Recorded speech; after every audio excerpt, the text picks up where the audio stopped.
Testing 1 2, test, testing 1 2.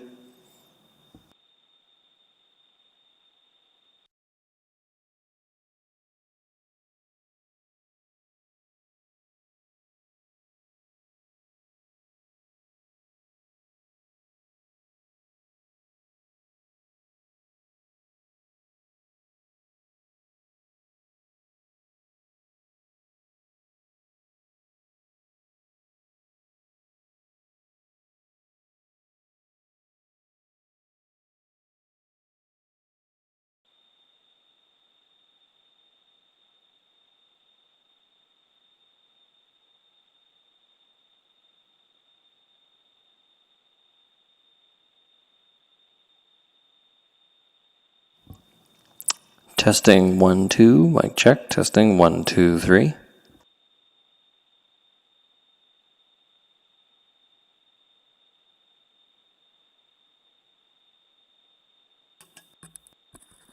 Testing, mic check, testing 1 2 3, mic check.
we'll start shortly here.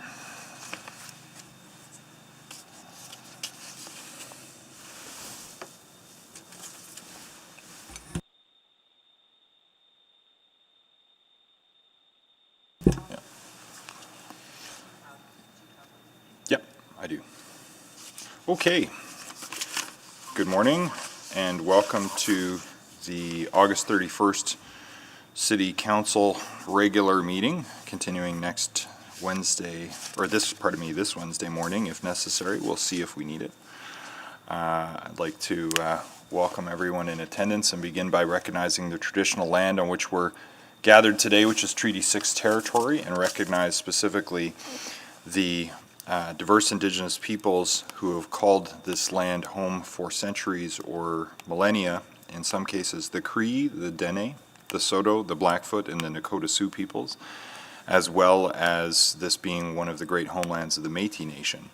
And I had occasion with Councillor McKean to attend pipe ceremony at the Stanley Milner Library in what is now, and it was part of the naming ceremony for Thunderbird Lodge, and meant to be a place where Indigenous story and Indigenous wisdom and knowledge can be shared not only by the elder and residents, but by knowledge keepers from all cultures coming together. And so it's a pretty extraordinary element of the revamped downtown library that will be a gathering place for cultures and is itself an act of reconciliation, but most importantly what will transpire within it and the signal that it sends to all library patrons and all Edmontonians who can be proud of this new space, that Thunderbird Lodge will be a place of peace and a place of inclusion right in the heart of an institution in the public library whose very emphasis is on sharing and inclusion for all. And so there are a number of things that continue to happen and unfold that arise out of the work of the Truth and Reconciliation Commission and the calls to action when it visited our city, getting to be 6 years ago now. And this is one of them. And so it was a privilege to be there on behalf of the city with elders Jerry and Joanne Saddleback to complete the naming process.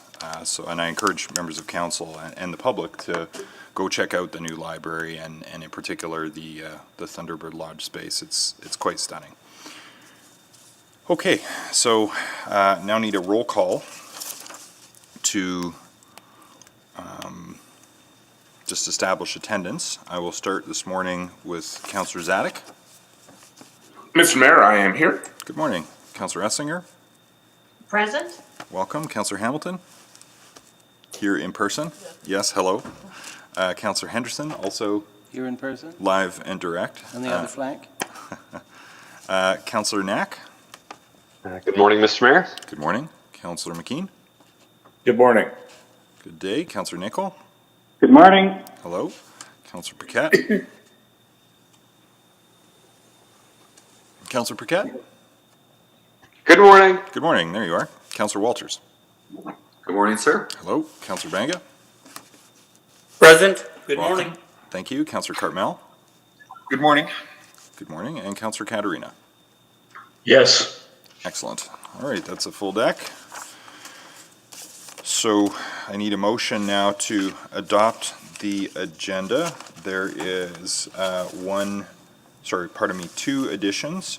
So I'll move the agenda with the addition of 7.3, which is bylaw 19407, the Community Safety and Wellbeing Task Force, and 9.1, Homelessness and Social Disorder Intergovernmental Update Verbal Report to be heard in private. Second. thank you. Seconded by Councillor Banga. And just on 9.1, I've sent an email around with what would ultimately be a public motion arising from it with respect to next steps around quick action to deal with homelessness, but I do want to discuss some of the lay of the land and some of the work that's happening through our associations and with other orders of government around this in private before we make, but to be very clear, then have a public conversation about it and a public motion. So we'll need to just get all on the same page on some intergovernmental background information, which I'll brief you verbally on, and then we can consider a motion in public, just to reassure you. Okay, so are there any other, are there questions on the agenda? No changes to it? Then let's vote on the adoption of the agenda. So if you're in eScribe, it should pop up.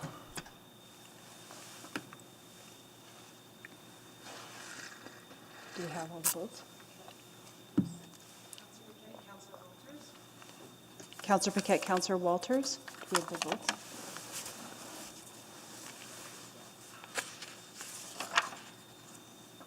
We've got Councillor Walters just waiting for Councillor Paquette's vote. Yeah, I didn't get a pop-up, so that would be a yes from me. Okay, thank you. We have 13 votes, Mr. Mayor. Thank you. Display the vote. That is carried. Next are the minutes. Councillor Knack. Thank you, Mr. Mayor. I will move the adoption of the minutes from the August 17th and 19th, 2020 City Council meeting and the August 18th, 2020 City Council public hearing. Seconder for that? I'll second that then. Any questions, concerns, errors, or omissions with the minutes? Not seeing any, then please vote. Display the vote at your leisure. Or once everyone's voted. Still waiting. Councillor Knack? Just popped up, I think, for me. I just sent it in. We have 13 votes, Mr. Mayor. Thank you. And display the vote. And that is carried. So now on to protocol items. I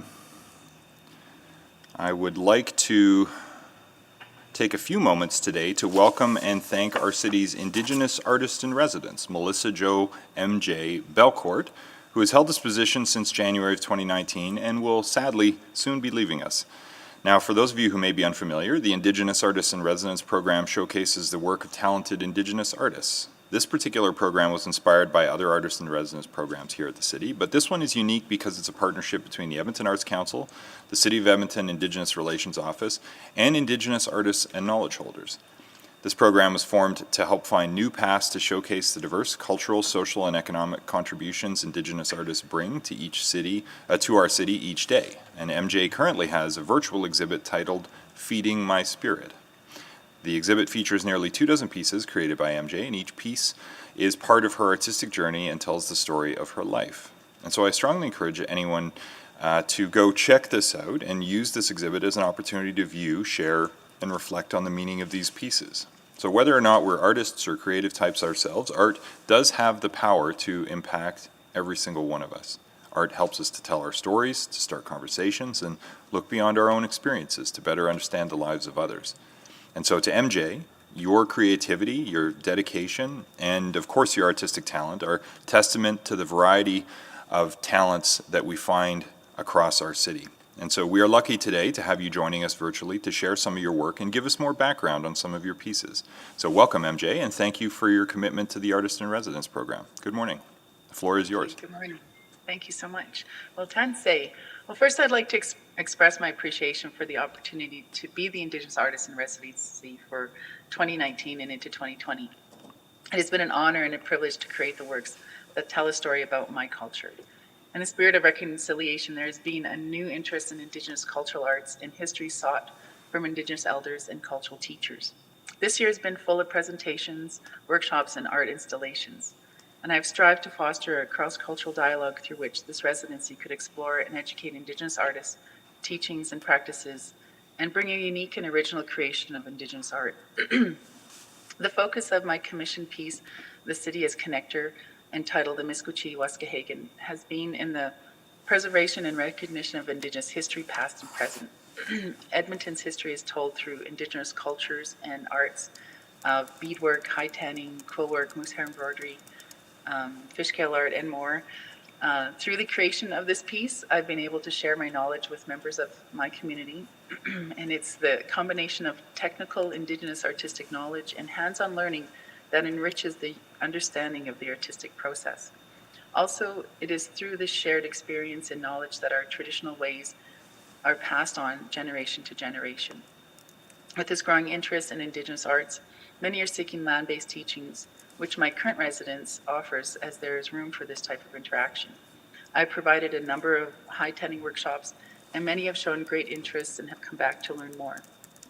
It is my greatest endeavor to pass on traditional skills and to create a membership program, so these art forms are not lost to antiquity. And I will be requesting the support of City of Edmonton Mayor and Council to maintain and sustain this unique program through a proposal that I'm hopefully going to be sending in very, very soon. Just to continue on a little bit more about my piece, I don't know if it's up. They said that they'd have a photo of it for people to see. There it is. Yeah. So it's with red willow, and red willow has that we use red willow in our talking sticks when we're making our talking sticks for our talking circles, because it holds conversation in connection. The North Saskatchewan River, as you can see through, is made out of beaver fur. And this is our connection to the fur trade and where Edmonton began. There's 7 rows of beads that are on either side of the river, and this is a reflection from the 7 generations from our elders into teaching our youth. There's also the 13 moons that are represented, and this is representing our yearly cycle, our moon time, who we are, our link to our land, our stories, our roots to the world that we've created. It's also done on home tan smoked hide, and I've used rawhide lacing to hold it all together. And this is also a connection to land, animals, and the gifts that these give us, and the shared resources that we give to each other. The beads are semi-precious glass, crystal, wood, and these are all representing all people in connection to relationship again.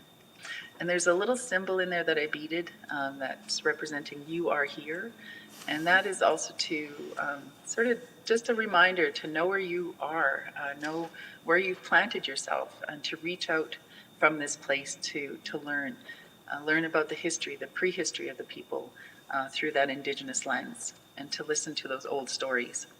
Urban life can sometimes create a disconnect with our land, so it's important that we connect with nature whenever possible. And this will enrich our community and foster relationships to create positive change.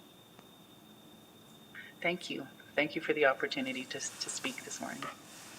Well, thank you, MJ. This is stunning, and I've sent the link around to my council colleagues here to the virtual exhibition, and there's so much here. But this piece is extraordinary, and without giving away what you may find, you'll find something that speaks to this at the new Indigenous Peoples Experience at Fort Edmonton, that has an echo of what you've done here, sort of topographically and marking place. So hopefully you'll be able to join us when we reveal that, and we'll have to find a good place for this, because this is stunning. But all of your efforts and the knowledge and creativity that you've shared with the city in your time and the balance of your term, we're very, very grateful for. So, and certainly I think we'll want to work together to sustain the program, absolutely. So thank you so much. Thank you. Thank you so much. Hi. And just one other informal note, I just want to note and thank Cheryl Oxford from my office, who got an offer she couldn't refuse from Strathcona County, which is tough to negotiate with the county, but it's an extraordinary opportunity for Cheryl to go lead their communications department for a neighboring municipality. So that's an adjustment for our office, certainly, but I'm so happy for Cheryl, who's done awesome work for me and for our office and for the city, and previously worked directly for the city as well. So all of that experience will be very, very beneficial to the county. And I just wanted to say on her last day, good luck to Cheryl, and thanks again for your awesome service, not just to me, but to this organization and the people of Edmonton. So thanks, Cheryl.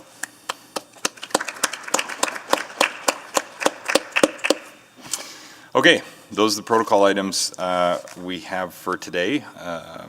And thanks for being here with us virtually, MJ. And we'll now turn to the business of the day, the selection of items for debate. So you'll have to click on that, and then have we opened up the... Yes, it's open for Okay. requests to speak. So feel free to click in on selections.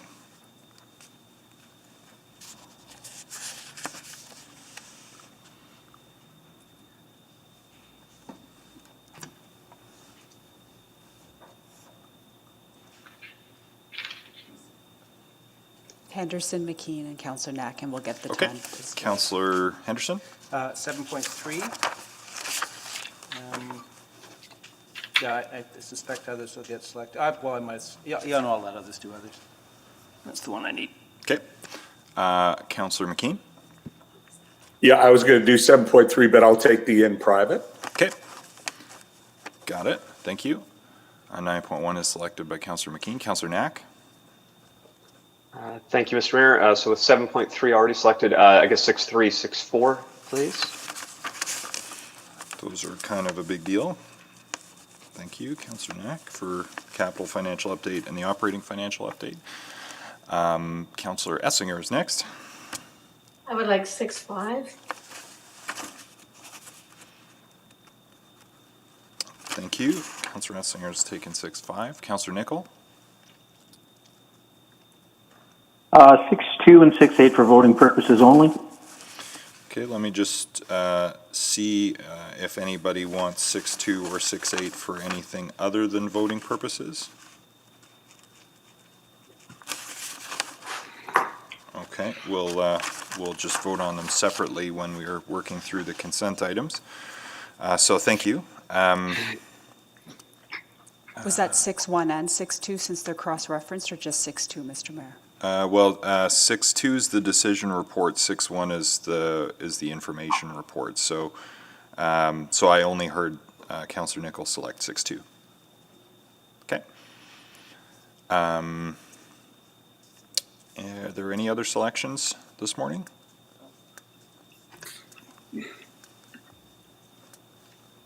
Not seeing any. Then I'm happy Councillor to move all Henderson. other items. Okay.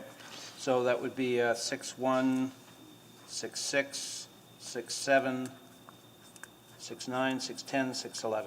Yep. Second. And we did have requests to speak on 6.9, but they're information only from the proponents. So, okay, so seconded by Councillor Walters. Okay, so on those items not selected for debate this morning, please vote. Sorry, we just need 2 seconds. We're just trying to deactivate the speaker's queue, Mr. Mayor. Can we do that by unanimous consent or vote? Sure, sure. Let me just, since there were no selections, I think it's fairly safe for us. We're just having a little technical moment here. So is there any objection to the adoption of 6.1, 6.6, 6.7, 6.9, 6.10, and 6.11? Not hearing any, then by unanimous consent, those items not selected for debate are approved. I'll move 6.1. You Or mean 6.2. 6.2? Okay, Councillor Henderson has moved 6.2. I'll second that. And that was just severed for voting purposes.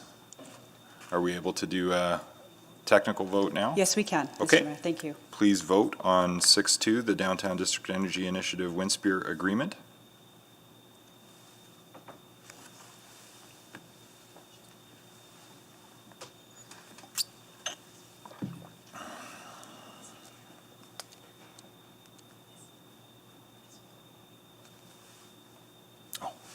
Got to press submit.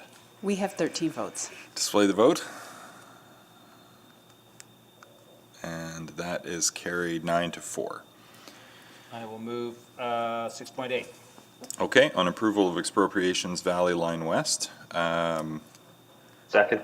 Seconded by Councillor Knack. Okay, please vote.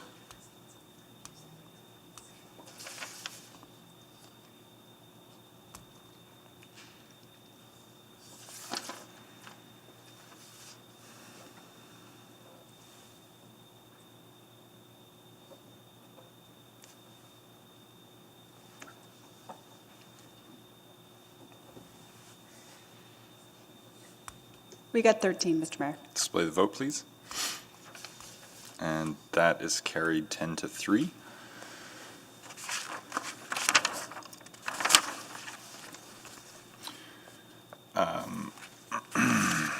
So the request to speak's been dealt with in essence by the approval of the report. There are no requests for time specific. Depending on how the day unfolds, I might have some agenda management suggestions, but only if we're going to spill over into Wednesday, but it remains to be seen. So stay tuned on that. Bylaw is not selected for debate. First reading of 7.1 and 7.2. Seconder for that. Second. Thank you, Councillor Hamilton. Okay, so on bylaw 7.1 and 7.2, please vote.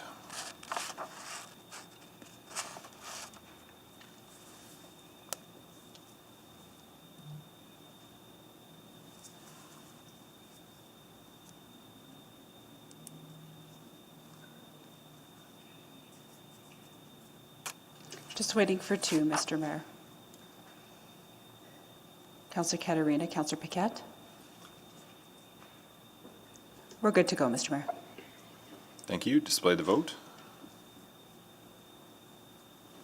That's carried unanimously. I'll move second reading of 7.1 and 7.2. Second. 7.1's just here for first reading, so Sorry, let's my do. mistake. I'll Oh, move second reading of 7.2. super, Second. thank you. And seconded by Councillor Hamilton. Please vote on second reading of 7.2.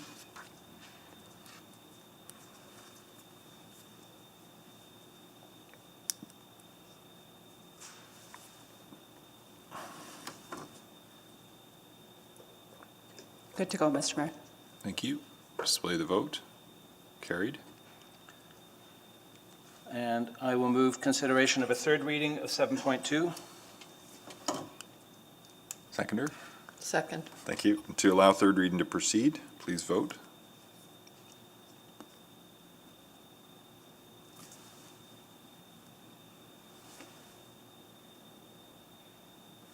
Good to go, Mr. Mayor. And I will move, Display the vote. sorry. Sorry. And that's carried unanimously. Third I will reading. move third reading of 7.2, bylaw 19371. Seconder. Second, sorry. It's okay. I think there's coffee. Please vote on third and final reading. I say in solidarity because I need the same. We're good to go, Mr. Mayor. Display the vote. Carried. Yeah, Monday council meeting seemed like a good idea, but there are trade-offs. Councillor inquiries. I understand there are a couple. Councillor Hamilton. Yes, I have 2 today, so brace yourselves. First inquiry. In March 2020, City Administration allowed residents to cancel their monthly payment plans as many people were worried about cash flow as the pandemic hit. Some of those people canceled their monthly payment plans without the understanding that there would be a 2% reinstatement fee when they chose to come back on the program as per the 311 scripting at the time. Can administration please answer the following in a brief memo to City Council? 1, how many accounts suspended their monthly payments from March 2020 to August 2020, and how many have since been reinstated? And of those with MPPs reinstated, how many were charged the 2% reinstatement fee, and what has been the total cost of this reinstatement fee? Thank you. And the second inquiry, So when utility cut restoration work is undertaken, there appears to be a large discrepancy between resident expectations and actual permit requirements. Additionally, it is not clear how much oversight currently exists in holding utilities accountable to the restoration requirements and rectifying deficiencies. Can administration please provide the following in a brief report to City Council? 1, details on the current oversight process for utility cut restoration work. 2, the level of data maintained by the city for utility cuts, including any geospatial data tying the appropriate utility agency to the cut location. 3, the process for tracking deficiencies or complaints regarding utility cuts and utility cut restoration work, and the current mechanism for holding the appropriate utility agency accountable. And 4, the level of interdepartmental communication required for the above process. Thank you. Thank you. The inquiries are in order, so thank you. I think yours were the only ones for today, so we'll go next into the business of the day, starting with 6.3 and 6.4, the capital and operating financial updates.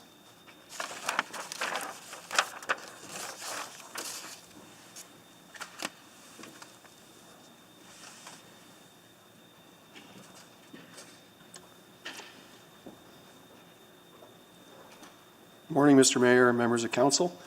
As we have folks coming to the front, joining me today are Stacey Padbury, the Deputy City Treasurer and Finance Branch Manager, Harm Rai, Director of Budget Planning and Development, and Kate Watt, City Assessor, are also available to answer questions, and Ray Reimer is also here to support in the presentation. Today, we're not asking you for formal approval of any budget items, but are here to give you an update on the city's financial position. Today, we'll be presenting the capital and operating reports for June 30th, 2020. The City of Edmonton has an obligation to measure and transparently report our progress against the city's budget to Edmontonians and City Council. The operating and capital financial updates are just one way we meet this obligation, and this reporting is one aspect of how we manage the corporation for our community. Our corporate promise of working together aligned with City Council to enable a better life for all Edmontonians is of particular importance now as we enter a period of fiscal constraint. And with that, I'll turn it over to Stacey or Ray to take us through the presentation. Thank you.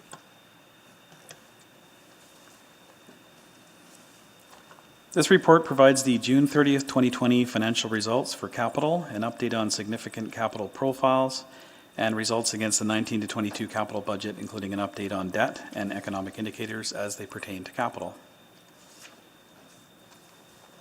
The capital report covers the reporting for the 19 to 22 capital budget. The total approved 19 to 22 capital budget is $9.7 billion, of which $2.4 billion relates to 2023 and beyond, which leaves $7.3 billion for the 19 to 22 budget cycle.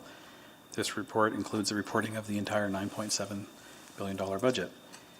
As of June 30th, 2020, the city has expended $1.76 billion, which is 24.2% of the 19 to 22 capital budget.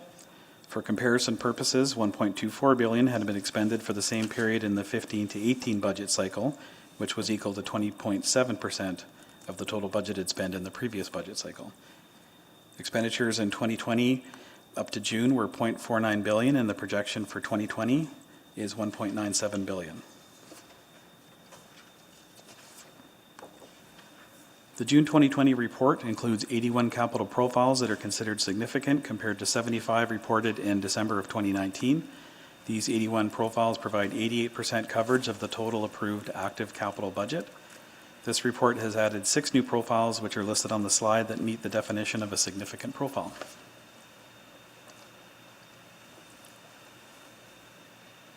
These charts represent significant profile status weighted by the project's approved budget compared to the previous reporting. The left chart is budget status and the right chart is schedule status.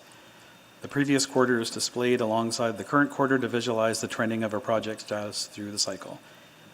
Green status reflects projects that are on or under budget and on time.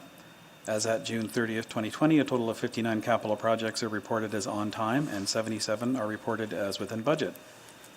Yellow status reflects profiles with up to 30% variance from the approved budget and schedule for the developed stage profiles and up to 20% for delivery stage and legacy profiles. 5 significant profiles are reporting as yellow for schedule and 2 as yellow for budget. Red status reflects profiles with a greater than 30% variance from approved budget and schedule for developed stage profiles and 20% variance for delivery stage and legacy profiles. There are currently 2 out of 81 significant profiles reporting as red for budget and 17 for schedule.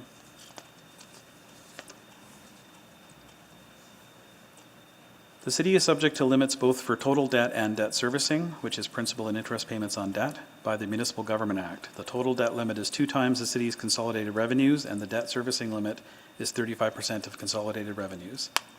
The city is within the borrowing limits established by the MGA and is currently projecting to use 58% of the MGA debt limit and 30% of the MGA debt servicing limit projected to December 31st, 2020. The chart on the slide shows the city's total debt is peaking in 2024 at $4.19 billion, which is primarily a result of a few significant debt finance projects such as Valley Line Southeast, Yellowhead Trail Freeway Conversion, and Valley Line West. These projects are funded in part with tax-supported debt in order to match funding provided from other orders of government. Projections are based on currently approved debt projects and are updated quarterly. The city is also subject to its more conservative debt limits outlined in the debt management fiscal policy. This limits the total debt servicing of the city to 22% of consolidated revenues compared to 35% under the MGA and 15% of tax levy revenues for tax-supported debt. The city is currently within its more stringent debt servicing limits, projecting to use 46% of the city's total debt servicing limit and 61% of the tax-supported debt servicing limit this year. I'll pass it on to Stacy.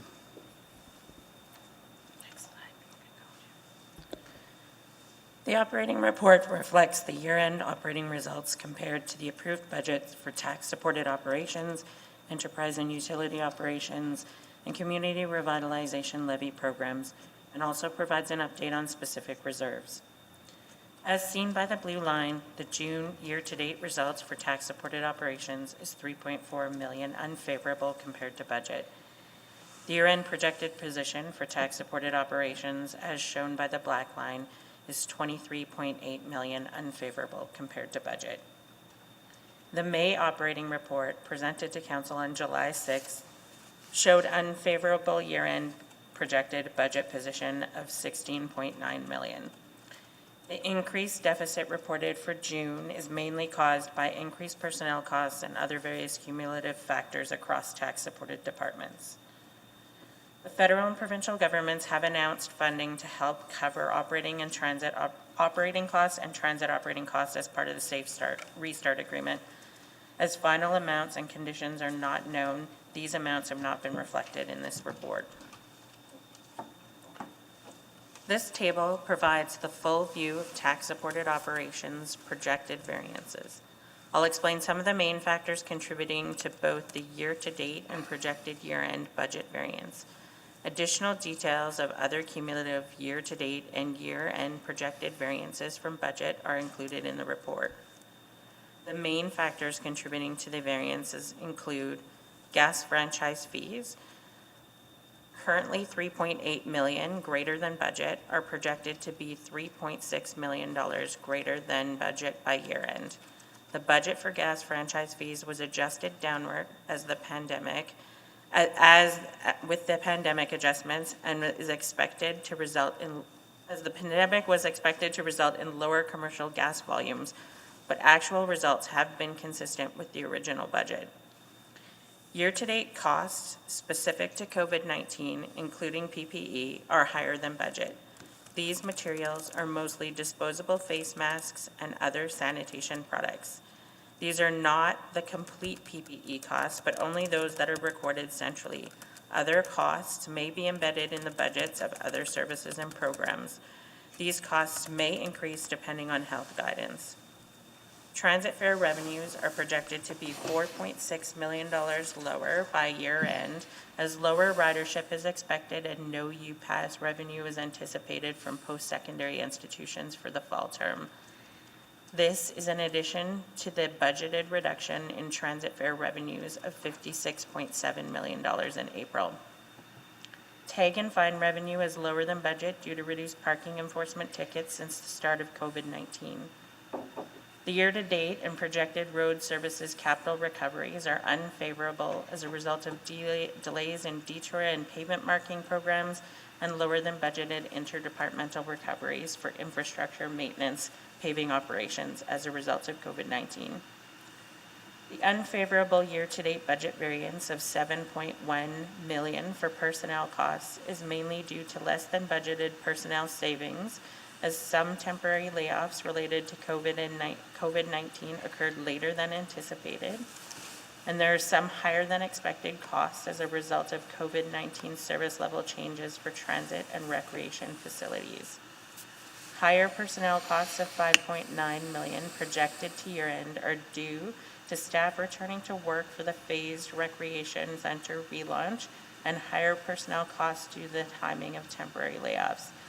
The projected year-end personnel cost budget variance is 0.5% of the overall annual tax-supported personnel expense budget.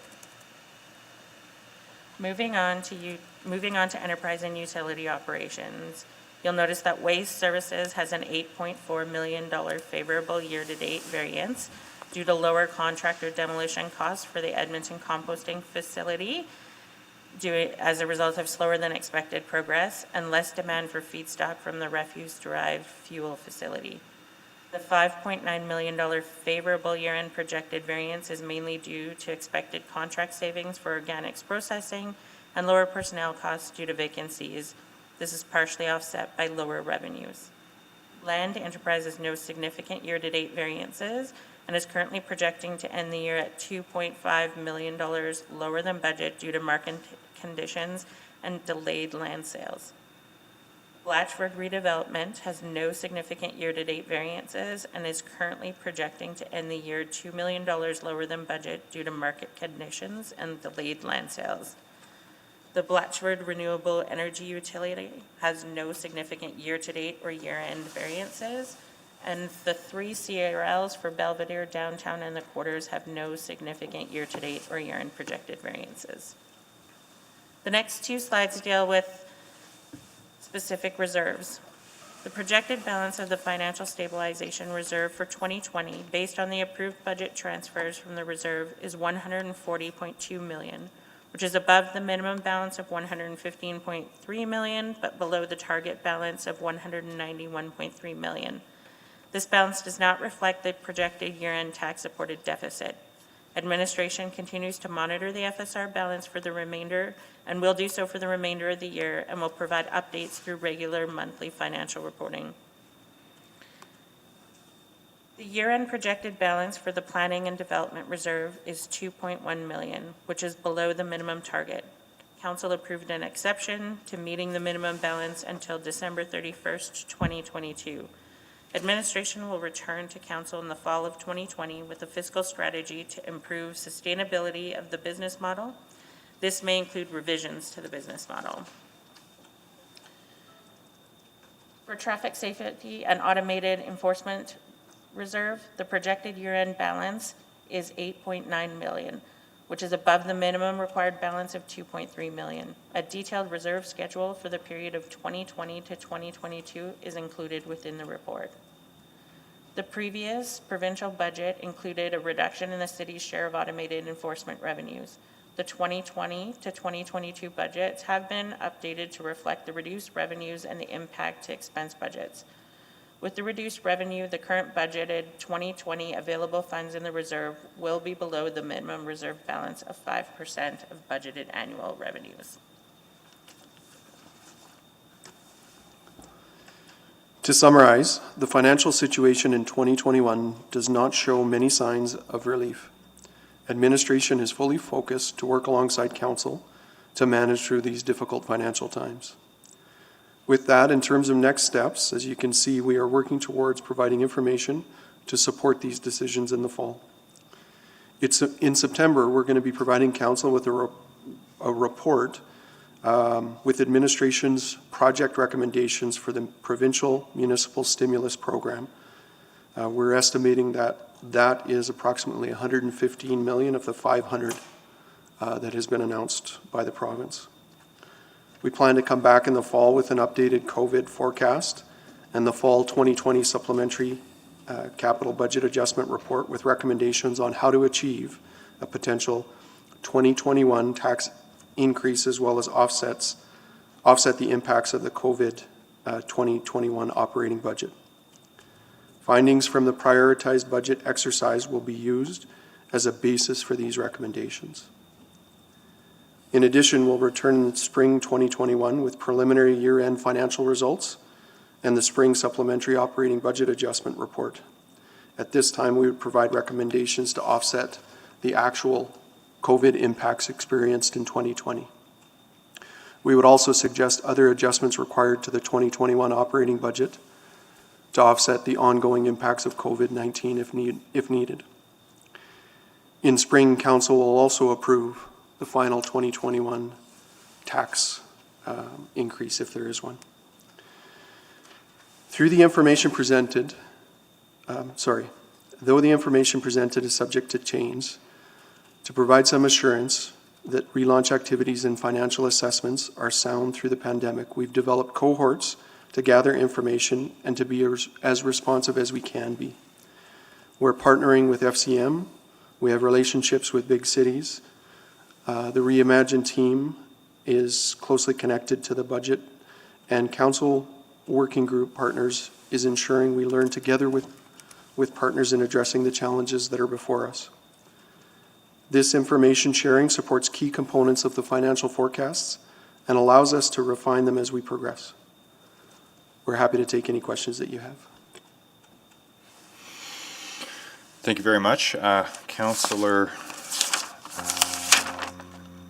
Knack had selected these, so I'll start there and we can open the speakers list up for additional questions. So Councillor Knack, go ahead.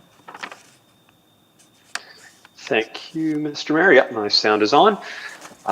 Thank you for the presentation. So a few questions. First, just related to the reporting of capital projects again. Appreciate that in the reports now we break out the legacy projects compared to the projects being developed under the PDDM model.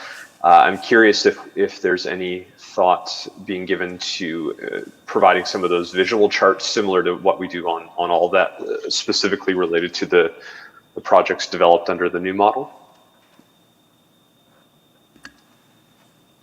Councillor Knack, it's Jason Malista speaking. We don't provide them as part of this capital financial update report to council, but we do include them in the memo that gets sent quarterly. So I believe you would have received one. Oh, maybe I'm thinking that. Yes, sorry. No, appreciate that. Sorry, I must have thought about the memo. I guess, regardless, I'm still curious about sort of the visual graphs that we do, the bar charts, and if there's any thought to making sure they're included, just as part of, so that people do understand what the difference is, how the performance is trending from projects developed under the legacy model to projects developed under the new model. Okay, that we do not do right now. That is something that we could add for the next one. And we can do that, Councillor Knack. We can do that. And the reason I ask that, this leads a bit into the second question, which is, I think there is still a perception that every city project or a vast majority of them are being done over budget or behind schedule, and I see that even just this morning from the story on the item we'll be dealing with after this. A lot of the commentary is, oh, this is just one more of many things that the city doesn't do correctly when it comes to project management, and yet our numbers really, I think now over the last 4 years have trended in a fairly similar direction, if not a positive direction. And I'm wondering if there's been any thought around how we try to better communicate that to the public. I know you've built the Building Edmonton website, which is an on-demand place where anyone can go and see the status of our capital projects, and right at the top it shows our performance. But feels like that message is still not getting out to people on a more broad basis. So is there any thought around how we can help with that? Ms. Owen's going to chime in here, but one of the challenges that we have to overcome is sometimes entrenched beliefs are never altered by the facts. So we need to make sure that we actually are pretty bullish about the facts. And we've been trying to do that in our humble leadership way, but I think Ms. Owen may offer some more here. Thank you. The last media availability we had on this topic, we were pleased to be able to land a few facts in this regard, and the coverage in the media and in social media after that media availability referenced our on-time and on-budget projects and the high percentage of those. So we work diligently to try and reverse some of the erroneous perceptions. But as Mr. Laughlin says, that's a long game. Absolutely, and I want to say I did notice that in the last update. I appreciated that it was there and it was covered. It might have been near the bottom of some of those stories, but the fact that it made it to some of those stories was a pretty important change. And that's not to diminish any of those projects not on budget or on schedule, but I think it's the reason I want to keep focusing on it is just so everyone is aware of. A lot of the changes that were made back in as far back as 2015 have really started to produce, I think, positive change for us. So appreciate that you're going to keep pushing on that. The other question I have that I can probably get in this round, because I think my time started a bit late, is related to, and I don't know, Mr. Mayor, you can jump in if it's not valid at this point, but the provincial government is going to be releasing a municipal report card related to the financial performance of cities, and I believe that's coming in the fall. And I'm curious as to how, if they've been engaging us on that, and if we've been able to have the opportunity to share our financial data like in these quarterly reports, or are they doing this on their own without conversations with our administration? We share this information with our annual reporting in terms of the level of engagement related to the report cards. I'll ask others if they've had any intel into that, but my understanding is that's been very little, if any at all. And all right. Silence means that it's been little, if any at all. Okay. Then maybe just the last follow-up is there an opportunity to reach out to them in advance of these? Because I think part of the concern is going to be making sure they're accurately presenting factual information that is able to compare apples to apples, because what is happening in an urban center is maybe different than happening in a summer village. And the last thing I think we want is them releasing a report without a full understanding of what's going to be in it. Absolutely. We're using many of our relationships to try and be part of the conversation rather than an afterthought in the conversation. Thank you. I'm out of time.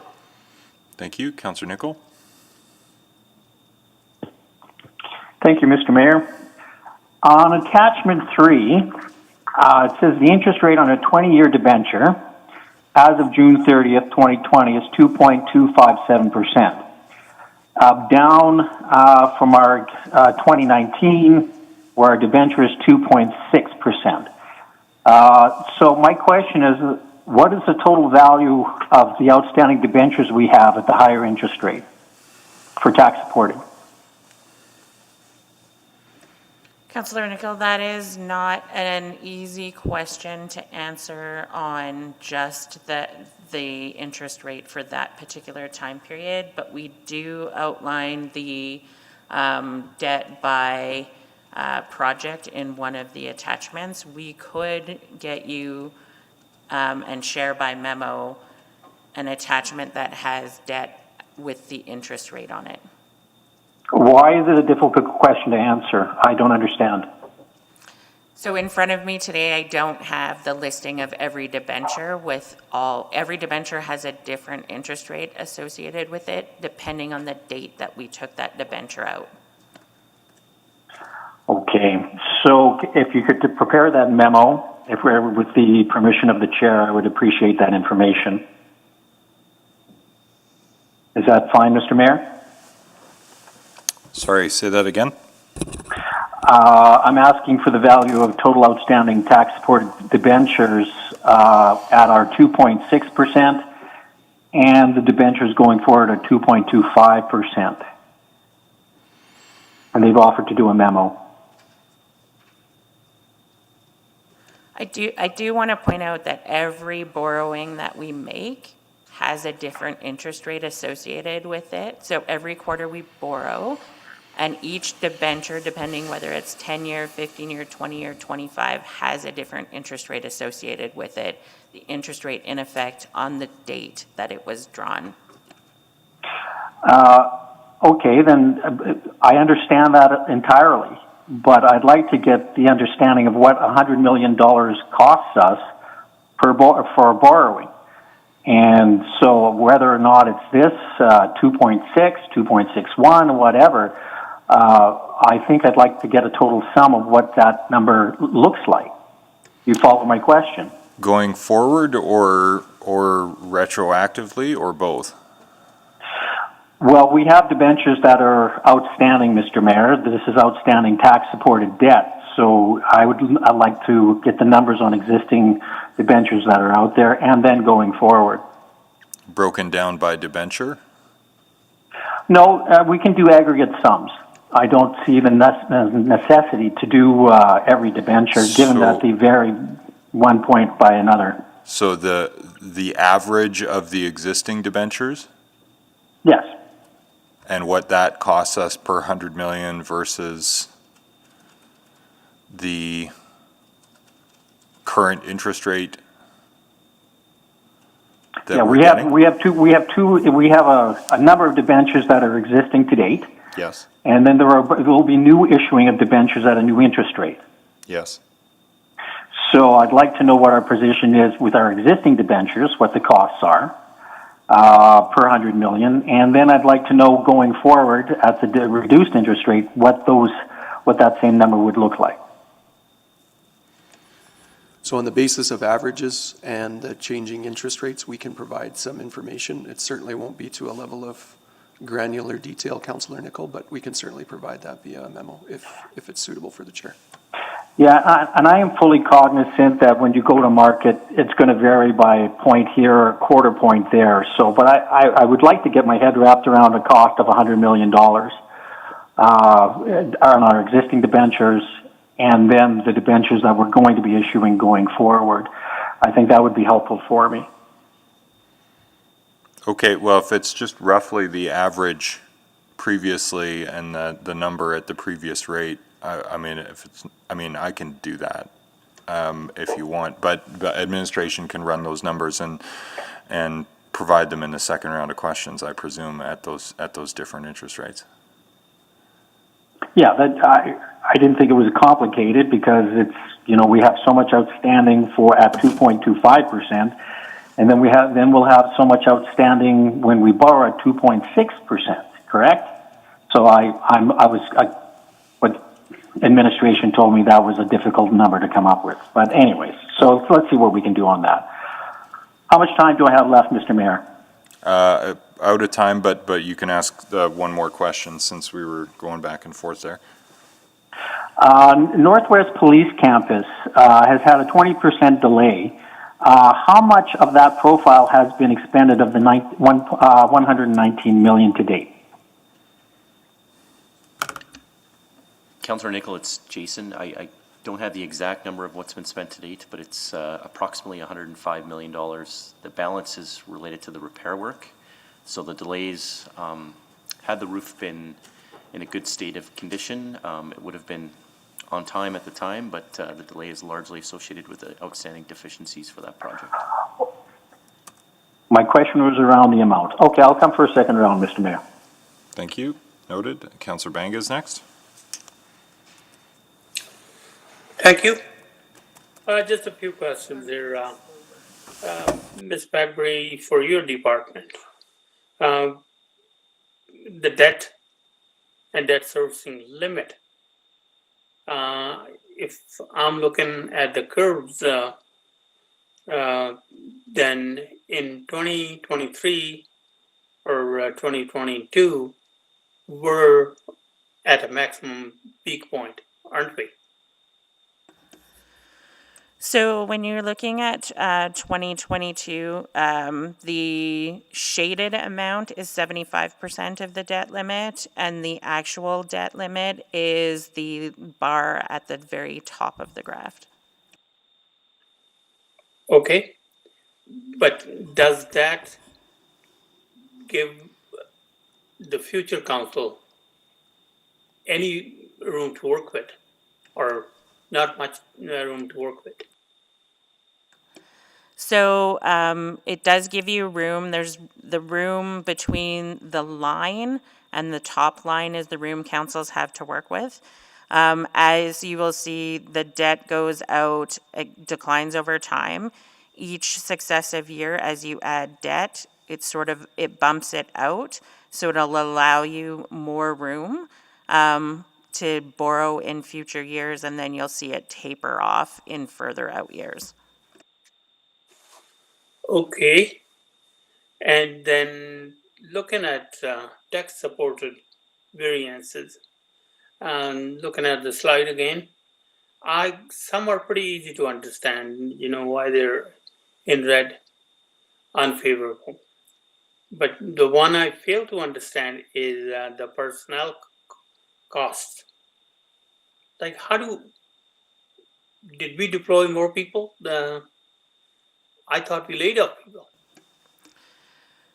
So Councillor Banga, we did lay off people, and what you're seeing in terms of the variance in personnel is sometimes those layoffs occurred later than we had originally anticipated when we adjusted the budget. So we've incurred more salary costs because the layoffs happened later. So what you're trying to say is if we would have kept everybody on payroll, we would probably be paying lower personnel cost. No, if we didn't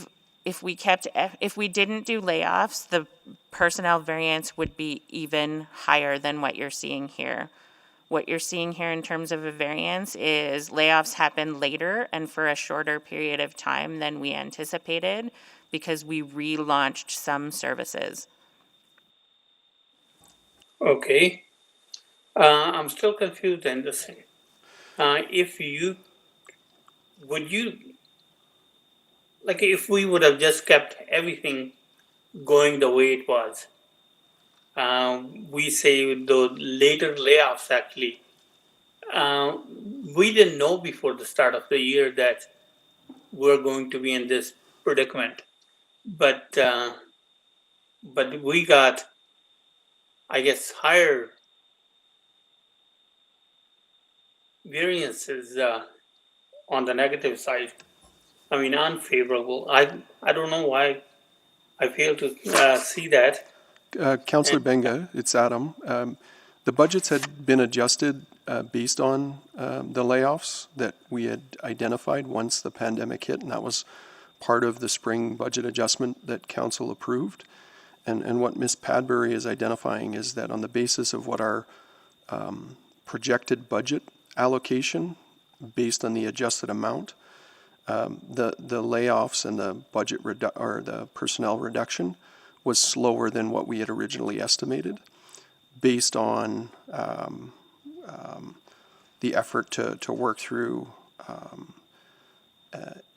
human resource issues and the fact that some services have been activated quicker than we had anticipated based on the various relaunches from the province. So really we did our best to estimate what those reductions would be, but based on layoffs being a little bit slower than we had anticipated and the acceleration of opening up some services on the basis of our projection of what we would be allocating, that's the reason for the variance. Thank you. My time is up, and I will save my rest of the questions for the second round, please. Thank you. Councillor Katarina.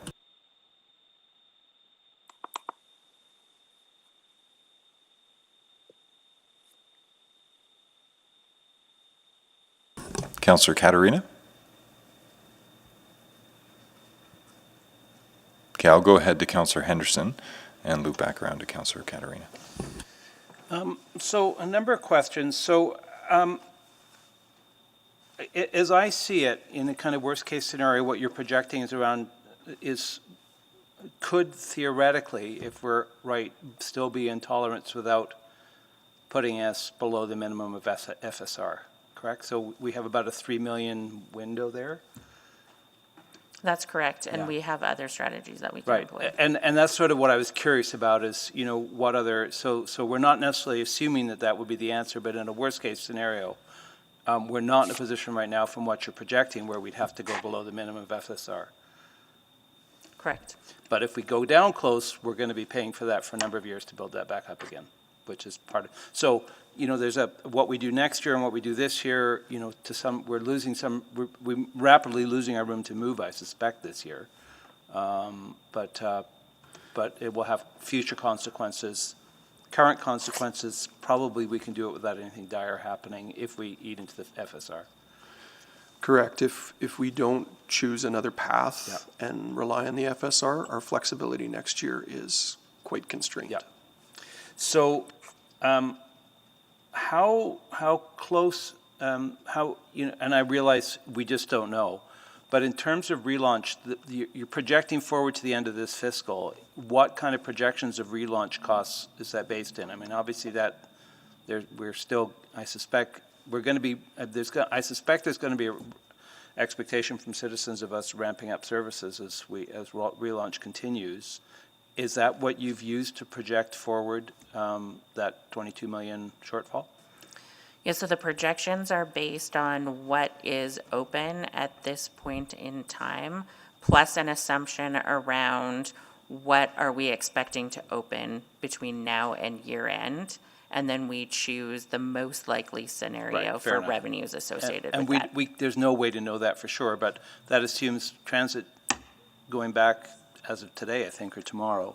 The projection does, yes. But we don't know what revenues are going to look like there. We just know what service is going to look like, and I presume it's the same for things like rec centers and stuff like that. Well, we've developed scenarios, and we're using our likely scenario, but it's measured in the optimistic and pessimistic revenue recoveries for those types of services. I was on the other side. I was interested by one comment in the economic analysis that expected construction to go down, which surprised me a little bit because I actually thought that was one of the areas that had been relatively stable. Especially, and I'm wondering how that plays in with stimulus funding. So this is an economic question. I don't know if any of our economic folks are here, but I believe Ms. Muthiarity is on the line. So I just was a bit surprised to see construction as one of the things we thought was going to come back slower, because I'm just wondering what that's based on. Hello, good morning. This is Felicia speaking.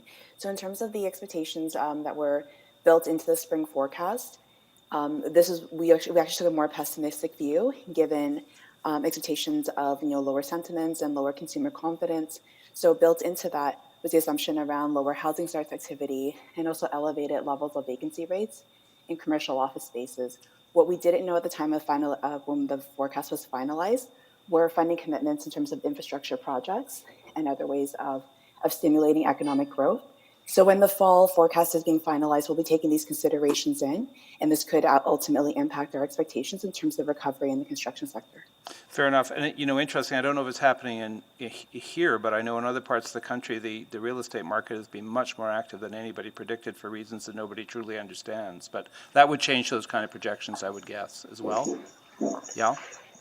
Yes, absolutely. And the interesting thing with the real estate market, though, is that it is a product of short supply in terms of a limited number of people listing their properties.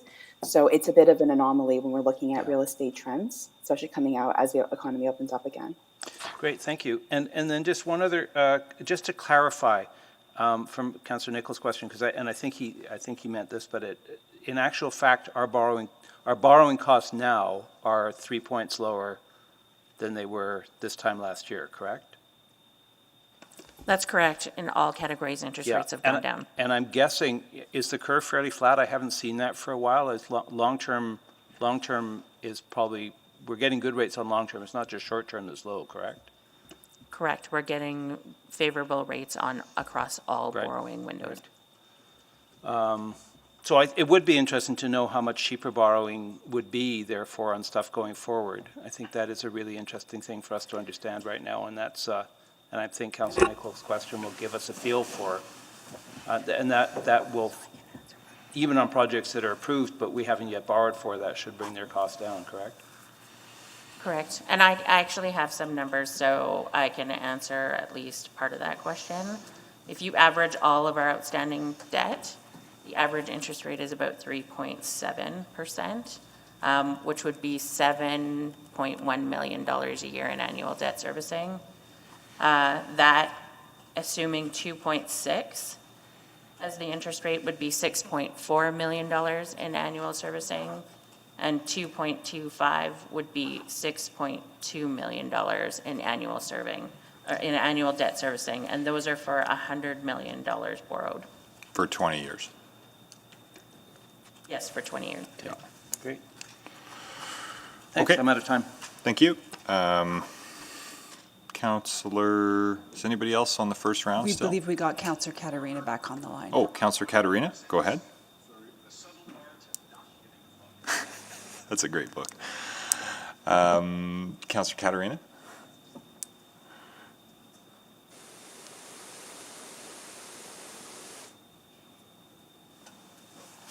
Tony? Are you there?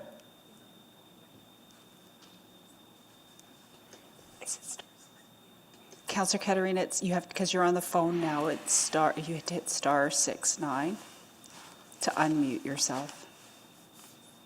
*6. Sorry, *6. Okay, There can we you hear go. me now? Yes, go ahead.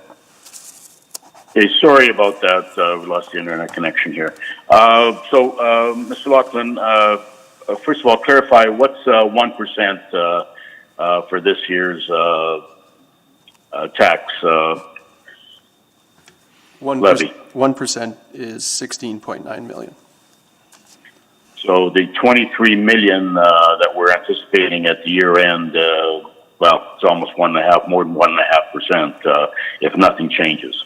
That's correct. If we don't employ Okay, other strategies or use the FSR. Right. So FSR at the 140 level now, and that. Well, what steps specifically, Mr. Laughlin, are you going to be taking or anticipating taking to bring that number down from a minus 23 million to as close as balance as possible? Specific things that you're going to be doing before the end of the recent federal announcement, we're still waiting to get confirmation from the province on what our allocation is related to support for municipalities, both on the servicing and transit side. Other measures that we're looking at is similar to what we did with the response to the pandemic initially, just assessing some of the services that are slated to be reinitiated in terms of reopening and seeing if we need to scale those back. And then, as has been discussed, ultimately we could utilize the FSR to be the backstop. That's not our desire. I think certainly utilizing the federal program to support is an obvious one, provided that the allocation amount and the restrictions are appropriate to accommodate that. And the other one would be looking at service levels or service reductions from now until the end of the year. Okay, well, we're well into the year, into September now, and not knowing where the federal monies are going to land or when they're going to land, I'd like to know more specifics of what you're actually going to mitigate that we have control over. The monies from the feds are going to be welcome, certainly, but we have to make adjustments for ourselves in order to mitigate that $23 million negative going to the balance of the year. And if you can combine both with our efforts or your efforts along with the federal funding, that would be sort of the best case scenario. So I still have, I appreciate the report, but I don't see any step-by-step on things that we are going to do as a city to mitigate that loss. Thanks, Councillor Katarina, and that's information that we're planning to bring to Council in September to inform budget towards the end of the year and decisions that are being made. So again, this is an update on the basis of how we were performing in June. we'll have better information in September and be able to articulate more in terms of what strategies we're going to employ. Okay, well, that's appreciated. September when? When are you going to bring this information forward, or the steps that you're going to be taking?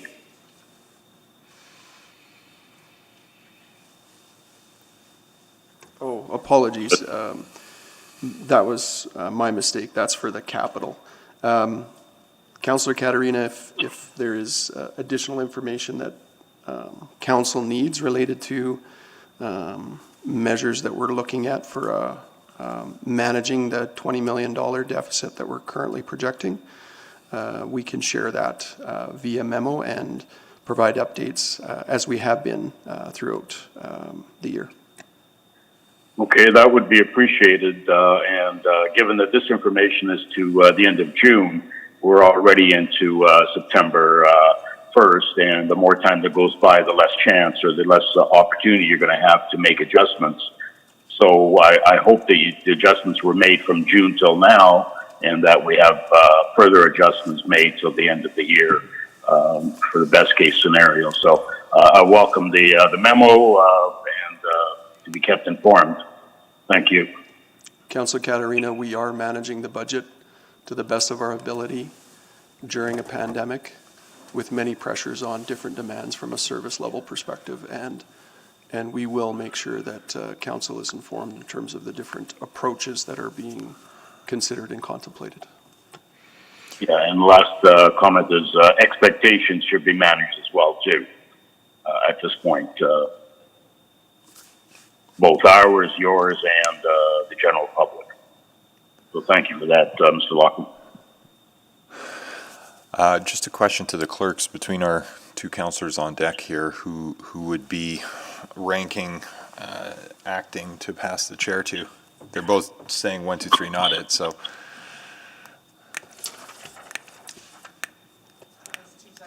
Sure. Is there anybody else on the first round?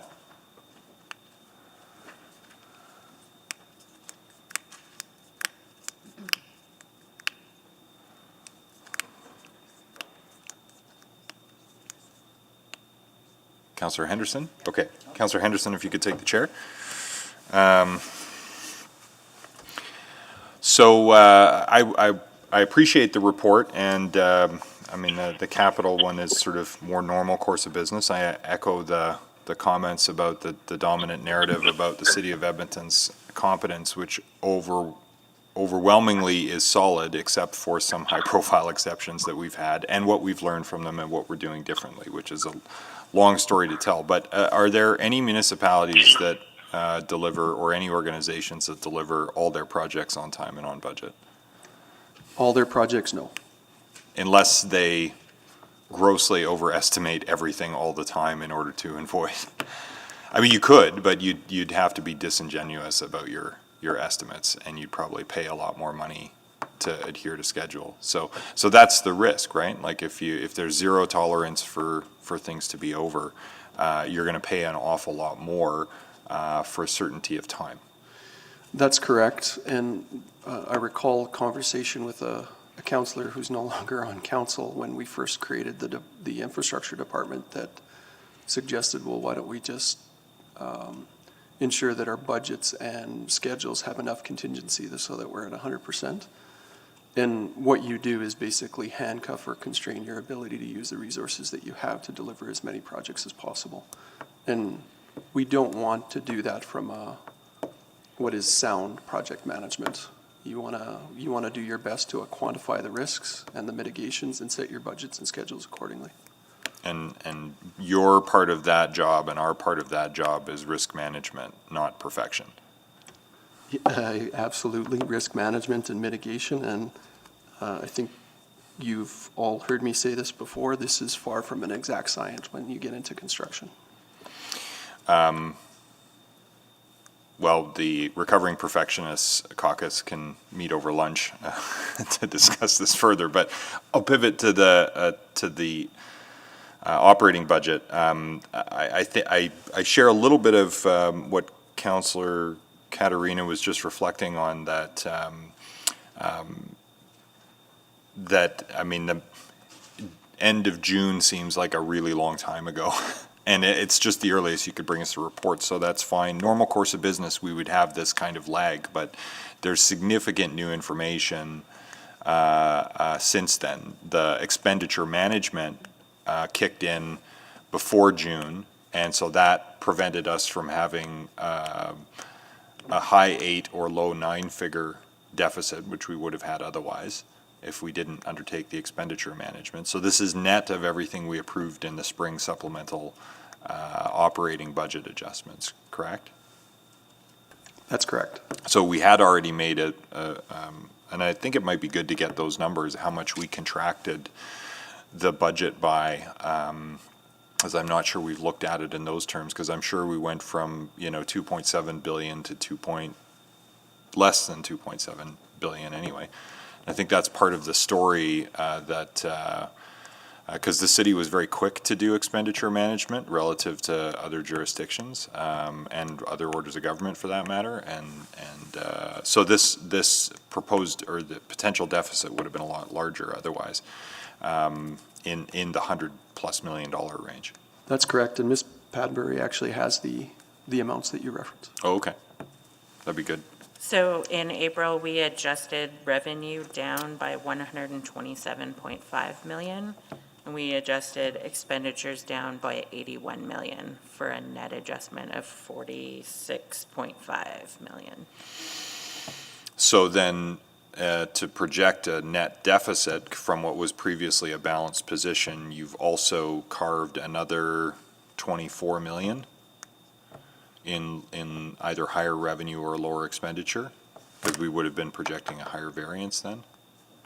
Yeah, so we've projected either lower revenue or higher expenses combined to the tune of another 24 million. So then that would take the net impact closer to 75 million. Oh, okay, I follow, including the deficit. So the deficit for this year, though, is the sum of all of those adjustments, but we have legitimate COVID-related impacts that will be eligible for the combined federal-provincial relief. Yes, so we'll be able to offset at least the deficit and perhaps more of our eligible expenditures against that. That's our hope. Okay, but we're still waiting to see the nuts and bolts of that and the specific eligibilities. Correct. So the last I had heard is that the general relief would be retroactively eligible and the transit relief might not be retroactively eligible, might only be forward-looking costs for extraordinary cleaning and other things like that. Do you have any further information on what the current terms are from the province with respect to retroactive versus go forward? I don't have anything that's different than what you've just stated. Okay, but the bigger pot's the general one, which we can use to cover the retroactive transit losses, which were our deepest challenge. Correct. Okay, I'll look forward to seeing the sum of that when you're able to report on it. I will move a second round of questions. Second. Please vote. Or actually, let's just check, are there any objections to a second round? Hearing none, I will declare that unanimously passed. Thank you. I'll take the chair back then, and on the second round, Councillor Nicol. Thank you, Mr. Mayor. Ms. Padbury, so thank you for the 3.7 number. So that goes to June 2020, correct? That's actually to December 31st, 2019. If you average all debt taken before then, it's at 3.7%. Okay. And so I'm just trying to get a cost of money here, as you can appreciate. And so going after that new date of December 31st, we're anticipating, our interest rate to be, on average, to be what, on 100 million? It depends on the borrowing that we make, but as of now, the 20-year rate is 2.2. Okay, super. Thank you very much. Going forward on 100 million. Okay. On the anaerobic digester, we have $41 million, and I see it coming to completion on December 20th. So I anticipate that to be happening. Could you enlighten me, because it's been some time since I've asked this question, on the self-liquidating part of that debt? How is that paid for again? That is paid through our rates, correct? Self-liquidating debt is funded by rates. Yes, that's correct. Okay, maybe I'll ask this question in an email about what is the average cost on that one. Moving on to the operating side, I'm going to save my questions on Coronation for later. So am I to understand, looking at the numbers here, and correct me if I'm wrong, our monthly spend is about $224 million per month, and our revenue is about $196 million per month, leaving a $28 million shortfall a month? Does that sound about right?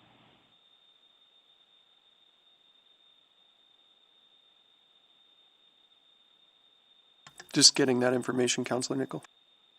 Okay, and then I'll move on to Ms. McCabe, because I do have a question with regards to assessment assumptions going forward, what her projections are for the next, well, if not next year, but the year after, in terms of plus or minus, in terms of what our macro assessment is going to be.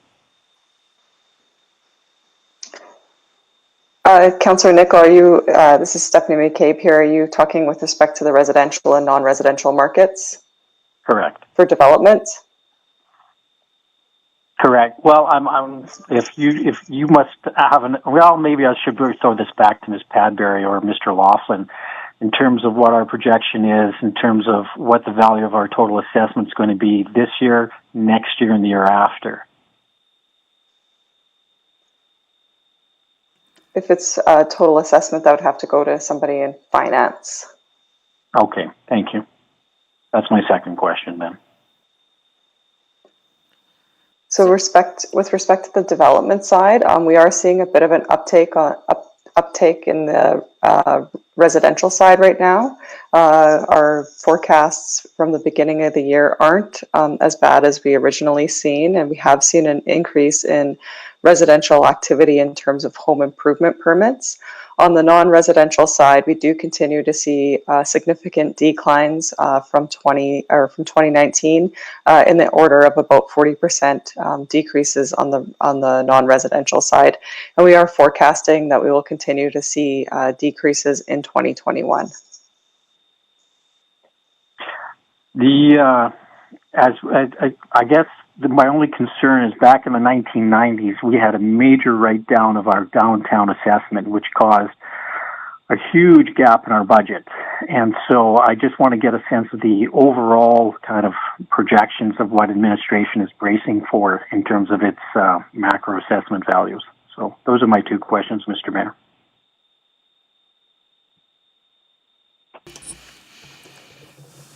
So I believe Ms. Watt is on the line.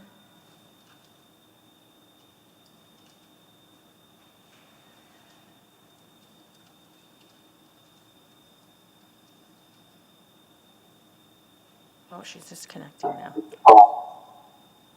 A huge gap in our budget.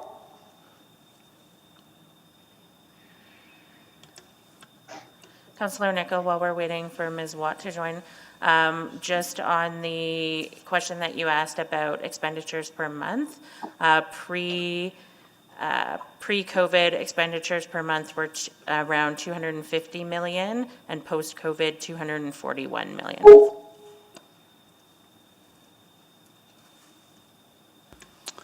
Go ahead, Kate, on the assessment question. Hello, Councillor Nickel. Would you mind repeating your question? I'm afraid there's a bit of a lag between this feed and the other. The question goes, is your assessment projections for macro value for the city, residential and non-residential, for this upcoming year and the next couple of years afterwards?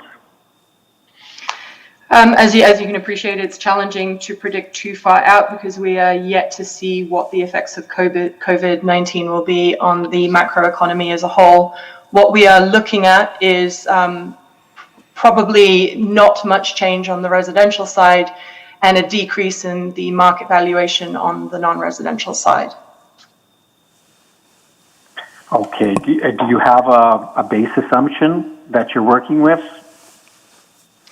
What we are trying to do is glean enough information, particularly on the non-residential side. It is difficult because there are very few market transactions to analyze. In our outreach to other municipalities and other industry experts, we're seeing a general consensus that this market is incredibly difficult to read and predict.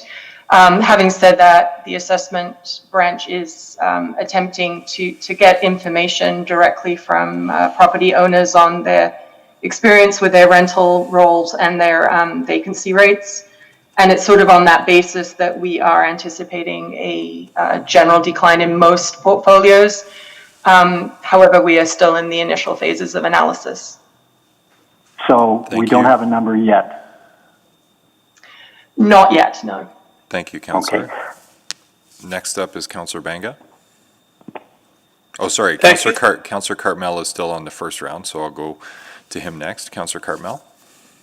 Oh, thank you. Appreciate that. I just have one question. I just want to confirm a comment that I think I just heard from Ms. Padbury, and that is that our adjustments in April left us with a $46.5 million projected deficit, operating deficit, and that is now further increased by $24 million for a total projected deficit right now today of roughly $70 million. Did I hear that correctly?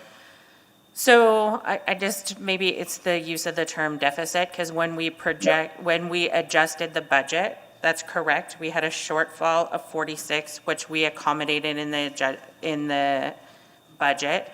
And then there's an additional amount that's in this report. If you add those two numbers together, that gives you the total impact of COVID on the budget this year.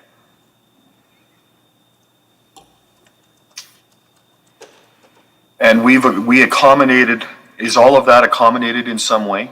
Oh, that entire $70 million, the budget has been adjusted, both revenue and expenditures, so that that balances? We're not projecting a deficit?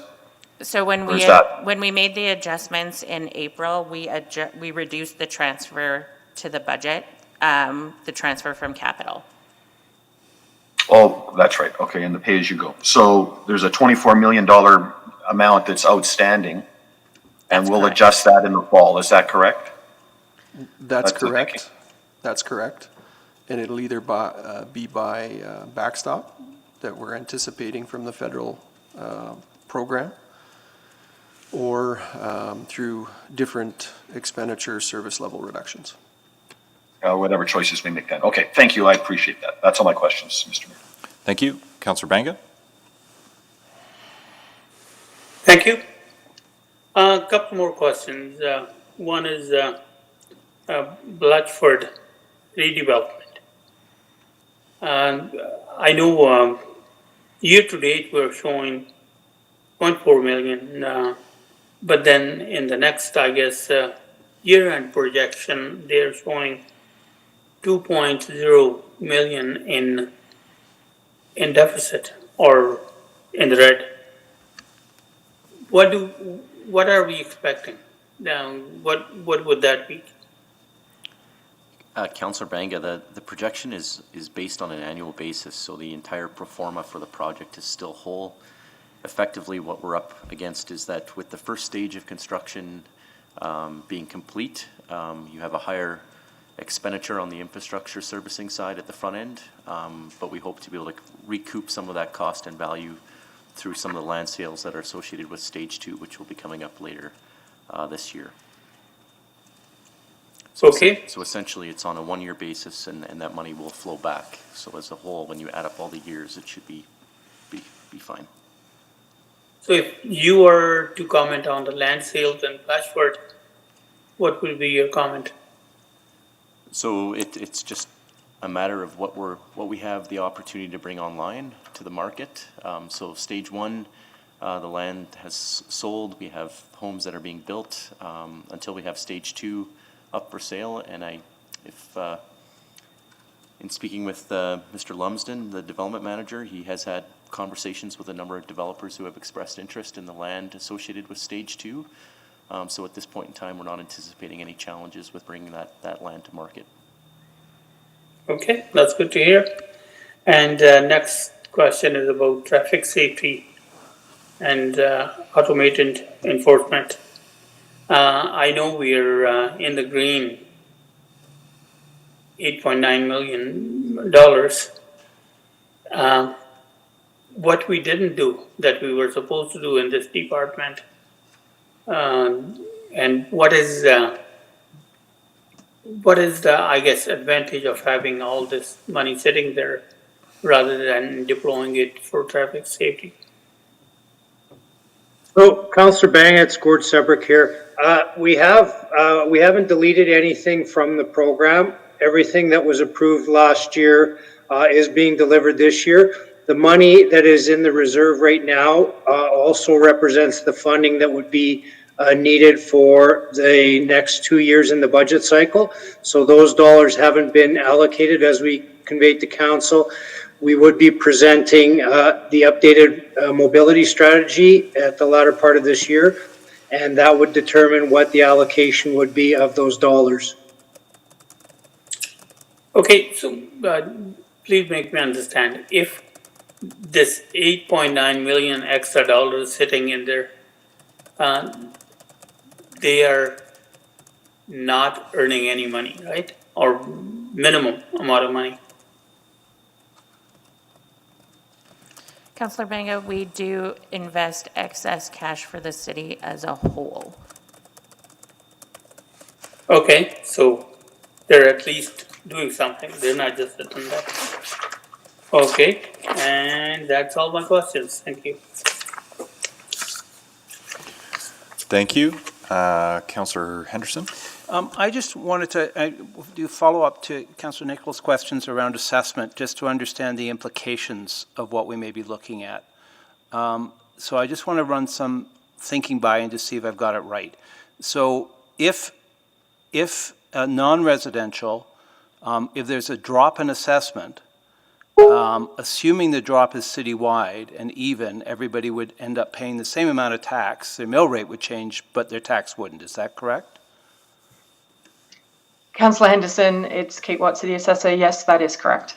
Now, if non-residential drops on assessment and residential doesn't, it's still not going to affect anything because we don't compare those across, right? Those mill rates are set separately, correct? That is also correct. So the only reason why a substantial change in non-residential assessment would affect anything is if there's a, and this is what happened, I think, in Calgary a couple of years ago, is if there's a geographic shift. So if one part of the city drops substantially and the other part doesn't, then the part that doesn't is going to see a tax increase and the part that does will see a decrease, correct? That is correct. It's one of the functions of property taxation at market value. The market value assessment is the proxy for wealth, and essentially those that have a higher amount of wealth as measured by their property value end up paying more than those who do not. And that is what we see in a sort of redistributive effect. So our hope would be that if non-residential takes a hit on assessment, that it's even across the city. And that's not going to, that would be the best case scenario, and then there'll be no spike to people's tax bills. Their mill rate may change, but their tax bill won't, correct? That would be ideal. Yeah. Now, on the residential side, the same is not entirely true, which is why we got caught last year between multi-res and single res, right? So that if you see a big change in the multi-res assessment and not in, if it goes up or down, then it could affect people's tax bills, correct? Because those get compared against each other. Is that true? That's true, although it is true across the board. Multi-residential is a form of residential, and the City of Edmonton has a unique policy that it ties it to sort of a 15% increase over. And what happened last year is that as a whole, the multi-residential inventory increased in value more than other residential typically did, which was a redistribution within the residential class, which is what we would expect also in the non-residential class should one type of property hold its value while others perhaps But even with the two classes in residential, they do affect each other, but the non-res and residential is two different pieces, they don't affect each other. Is that, am I getting that right? That is correct. That's the nature of our subclasses. And council has some latitude, and I believe that in the fall we'll be coming to you with some more explanation about what latitudes you have in terms of mill rates on different types of property. But in terms of a shortfall for the city, if changes in assessments are not, they affect the mill rate, but if we say we're going to do a 0% tax increase, our dollars are going to be the same no matter what happens with assessment. It's just a distribution of how that bill goes out, correct? Yeah, that is absolutely correct. Market value does not have an ultimate effect on how much tax you collect. So our major worry as we go forward with that has to be that we're not, and I think this is a real concern, has to be that if there's, ideally everything shifts together. If it doesn't, then then there may be some starker choices for some than others, correct? That is correct. Okay, thanks. And that's what we need to watch for. And you're bringing us back a report on that give us a sense of what's happening? We certainly will be in the future. The reports in September have more to do with your abilities under the MGA in terms of mill rates and setting of taxes. Oh, okay, great. Well, thanks. Good. I'm glad I got that all clarified. Thank you. Thank you. Any other questions? Councillor Henderson, do you want to move? I'll move receipt for information of both reports. Great. Second. Seconded by Councillor Banga. Please vote to receive this information.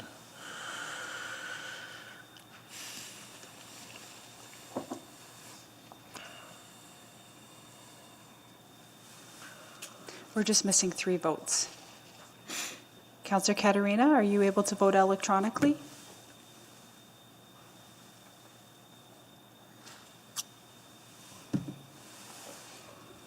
I do believe we've lost Councillor Katarina, Mr. Mayor.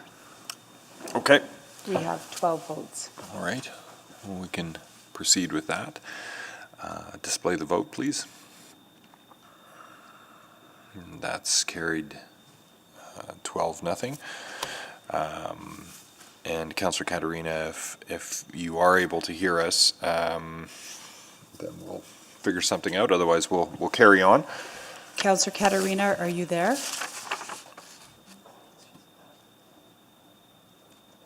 Okay. Well, let's carry on with 6-5. Can you hear me? Yes, we can now. Okay, sorry about that. Dropped again. It was yes to the vote, Mr. Mayor. Okay, you heard me call the vote? I heard you call it, but I lost internet connection right then. Okay. Again. Well, we'll let the minutes reflect that you were in agreement with receipt of information on 6-3 and 6-4. So thanks for that. All right, let's go into 6-5, the Coronation Community Recreation Center Project Design Progress Update. As selected by Councillor Esslinger, I believe.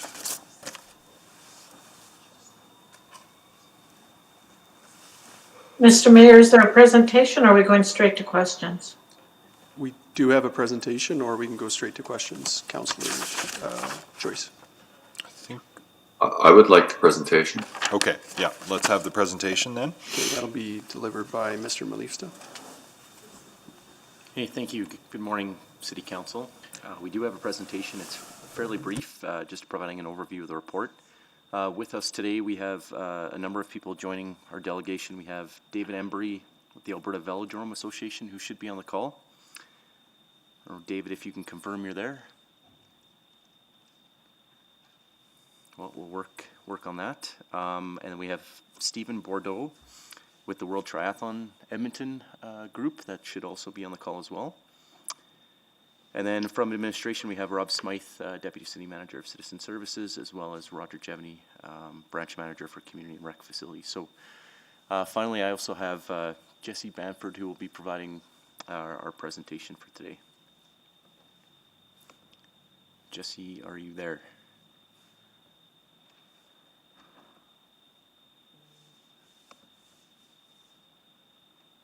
Okay, maybe while he's trying to figure that out, I will provide the presentation. So thank you, Council, for having us here today. Administration completed extensive public engagement on the Coronation Community Rec Center and Park Master Plan between 2011 and 2014, leading into the 2015 to 18 capital budget. The Parks Advisory Committee, which also includes members of the public, have participated in the design review, confirmed the amenities included in the Recreation Center and Park, and helped shape how the Recreation Center is integrated into the park site. The current program and design have received strong support from the community and was supported by Council in advance of the design in 2012. From this slide, you can see an aerial photo of the Coronation District Park, where the planned recreation facility would be located near and adjacent to the Peter Hemingway Center and Rochette High School, and just to the left to the ball diamonds as seen in this picture. Next slide, please. Even though the project was paused in 2014, the $112 million funding was approved as part of the 2015-18 capital budget, with the intent to advance the initial design pending funding obligations. This approval predates the creation of the Capital Project Governance Policy, C591. However, in the PDDM process, we would be at a checkpoint 2 readiness at that point in time. Our last report to Executive Committee was in November 2018, where we provided an update of the current state of the project at that time, and were directed to prepare an updated capital budget profile for the design of the Coronation Community Rec Center for consideration during the 19 to 22 capital budget. And we are now here today to provide an update on the design process. Next slide, please. So as requested, administration were to undertake a review of 2 design scenarios and report back to Community and Public Services Committee in the summer of Q2. Within that, we included 2 scenarios. The facility design is determined based on its current available budget, the $112 million, and the program delivery scope would be adjusted to fit within this budget. Or a second alternative scenario, which was the current program as approved by Council would be held fixed and the required budget adjusted to achieve the desired program. Next slide, please. For scenario 1, build to budget, a significant amount of the program would need to be held back, which would potentially put the partnership opportunity at risk if the program were substantially changed.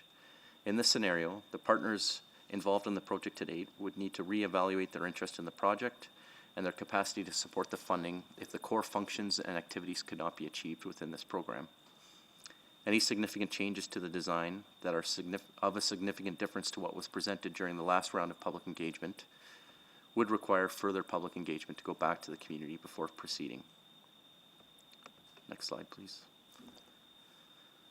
For the second scenario, build to the approved program, administration is currently forecasting that it would require a budget adjustment of approximately $46 million to a total of $158 million.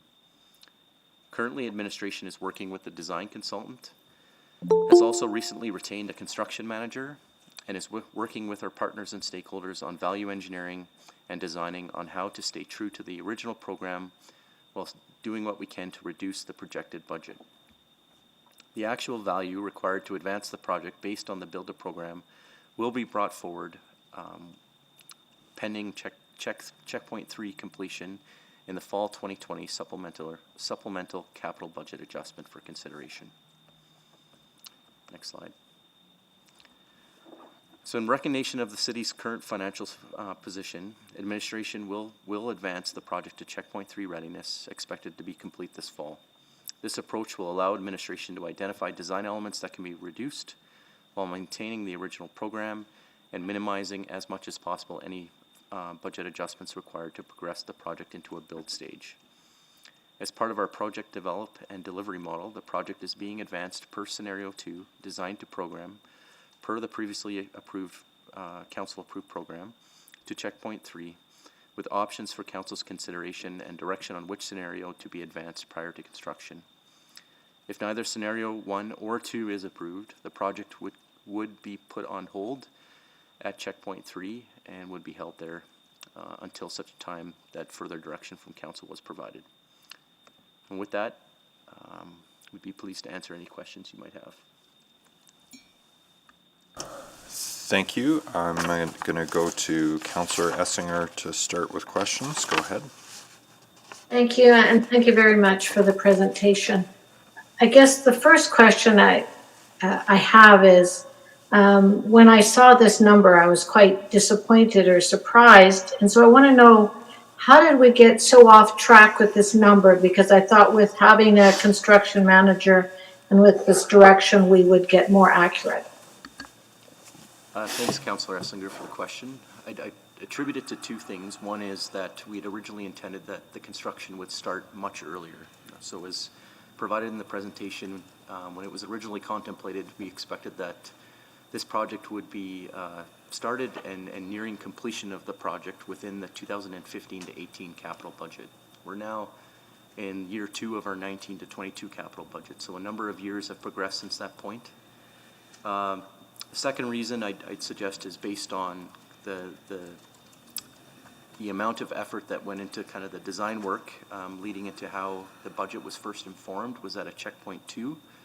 Since then, we've made several adjustments to how we present information to council, specifically as it relates to capital projects, and that's really what we're focusing on right now, is building our confidence and our understanding of the budget. So we're advancing to checkpoint 3.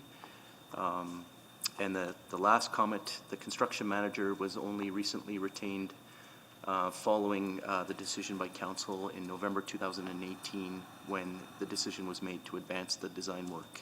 So we've only had the benefit or the value or experience of having a construction manager on the project for the last few months. So I guess when I look at this, one of your next steps was to go back and look at the design to see if there's any savings there. How much can we anticipate? Is that 50%? I have no idea what that might look like. I mean, a flat roof or something totally different. I don't know how much money I might anticipate being reduced if we reduce design. No, that's a great question. I think at this point, you know, I want to be careful about building expectations around what the possibilities are around building something cheaper. Certainly, if we were to hold the program constant, if we weren't going to be making any programming changes or any of the attributes that inform the building footplate or the footprint, if those were held constant or fixed, the opportunities would be pretty low. If we had to rely specifically just on market pricing for materials and different fit and finish kind of attributes. So, you know, we're certainly going to give it our best. We do believe that there is some capacity to be able to, working with our construction manager, to reduce some of the costs, but certainly not at the extent of kind of the delta between what we're projecting and our existing approved capital budget of $112 million. So this project, my understanding, began in 2011 with public engagement. It was prior to my election. And it's always been envisioned with the velodrome. And I guess my question would be twofold. One, have we gone back to the community, have any sense that they would want something without the velodrome? And to the velodrome triathlon folks, would they be interested in raising money for a project that is not what they were hoping for? No, we haven't done that. We've continued to advance the project on the basis of the approved program from council, certainly, and that's really what scenario 1 that's referred to in the report is really all about. It's re-examining what that partnership looks like, or if it even exists. Because if we were to go into such a cutting exercise in terms of the program attributes, at some point the ability to host competitive events would be significantly compromised to the point where we probably wouldn't have much of a partnership at that point. But we haven't gone back, to answer your question, succinctly. We have not had any overt public engagement specifically around a reprioritization of some of the program attributes for the project. Thank you. Would one of the partners be able to speak to what would happen if this scope changed? Councillor, it's Dave Embry. Excuse me. I thought I would just give a little bit of a understanding of how it got where we are in terms of program.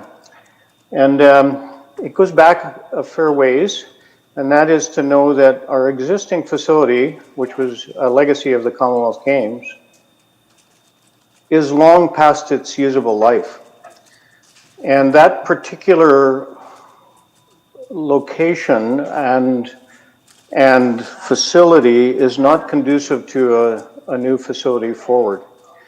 And any kinds of repairs or anything to that facility are tens of millions of dollars. It was the original driver to get the idea of a new or an indoor facility that's usable for 365 days a year. And thus the cycling component of it came to be. We also realized long ago that the way forward is a multi-use aspect. And this is why we sought out triathlon to become part of the facility. And that multi-use aspect combined with a recreation center creates a win-win-win for all parties, notwithstanding this challenge called money. But the win-win-win is about the community, the neighborhoods, the city as an entity, and then of course the ability to have a facility that celebrates the achievements in the cycling community and the achievements of the triathlon community and the many, many years of history that these two partners have behind them and what they bring to the city and then are bringing unable to project it forward through this new facility. So, Stephen, I suggest you have a discussion or a comment to the triathlon and the new events that we have coming forward and what it does. So, long and short, the partnership is something that we celebrate with the city together with community or services or citizen services, and that it is a win-win-win. It's absolutely about the community and everything that we've done. And we're behind this project, we're raising the money, and which I'll quickly say that, we're just under the first $1 million on the project, on our commitment to the project. We have that. We're working with Cycling Canada on an infrastructure grant through Sport Canada. That one's we've made the submission on that. We haven't heard back, of course, from the federal government. So we're working very hard to bring forward capital monies to this, to hold our side of the commitment. Stephen, your take on this? Thank you, Dave, and thank you for the question, Council. Just summing up what Jason sort of touched that I'm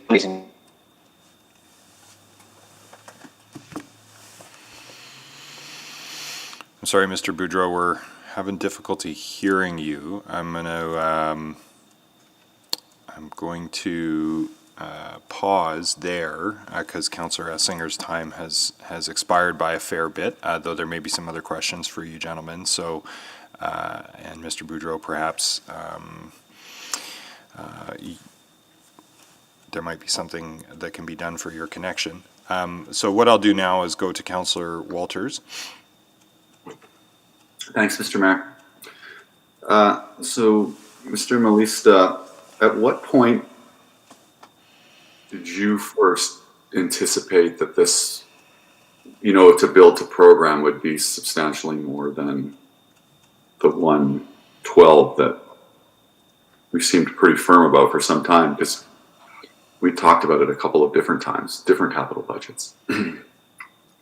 Yeah, the last.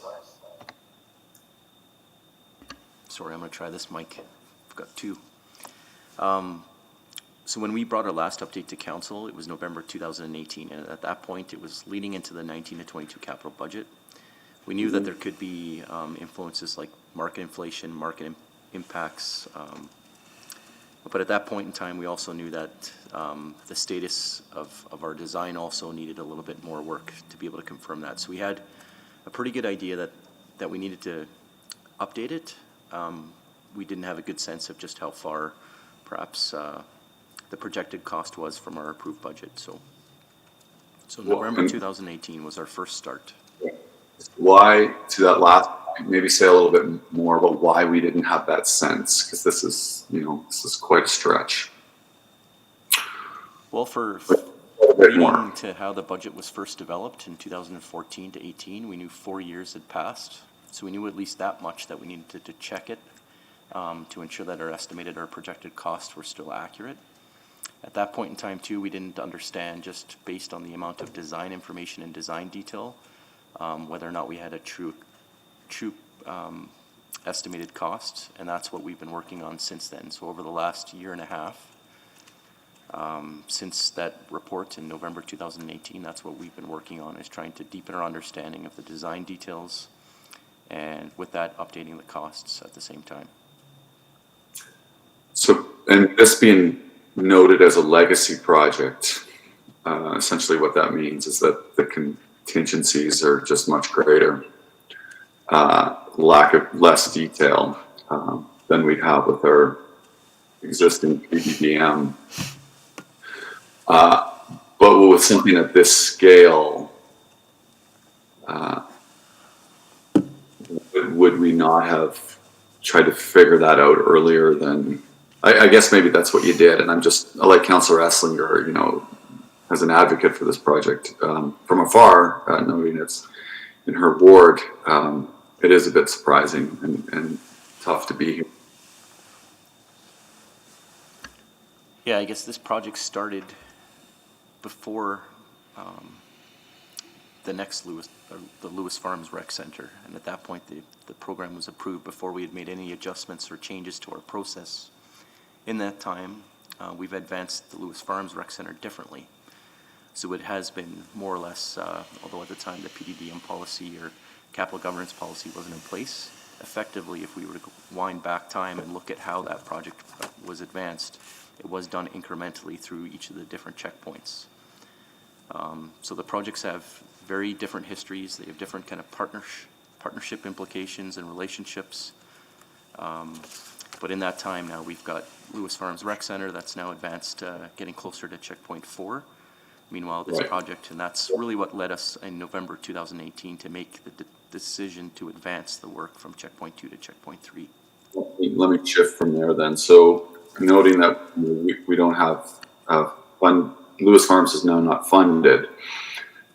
In order to deal with this and honor the commitments to the community and the overall promise to that area of part of town, we'd either have to debt finance this, or we have to, this additional 46 million minus whatever design elements can be saved, or the funding source would be money from savings from other projects whose design elements are adjusted, or a reprioritization of the capital plan, which we're going to talk about in the fall. So maybe say a little bit about the options we have to keep the deal here and our commitments to the community, and not increase the total amount of our capital budget, 19 to 2022.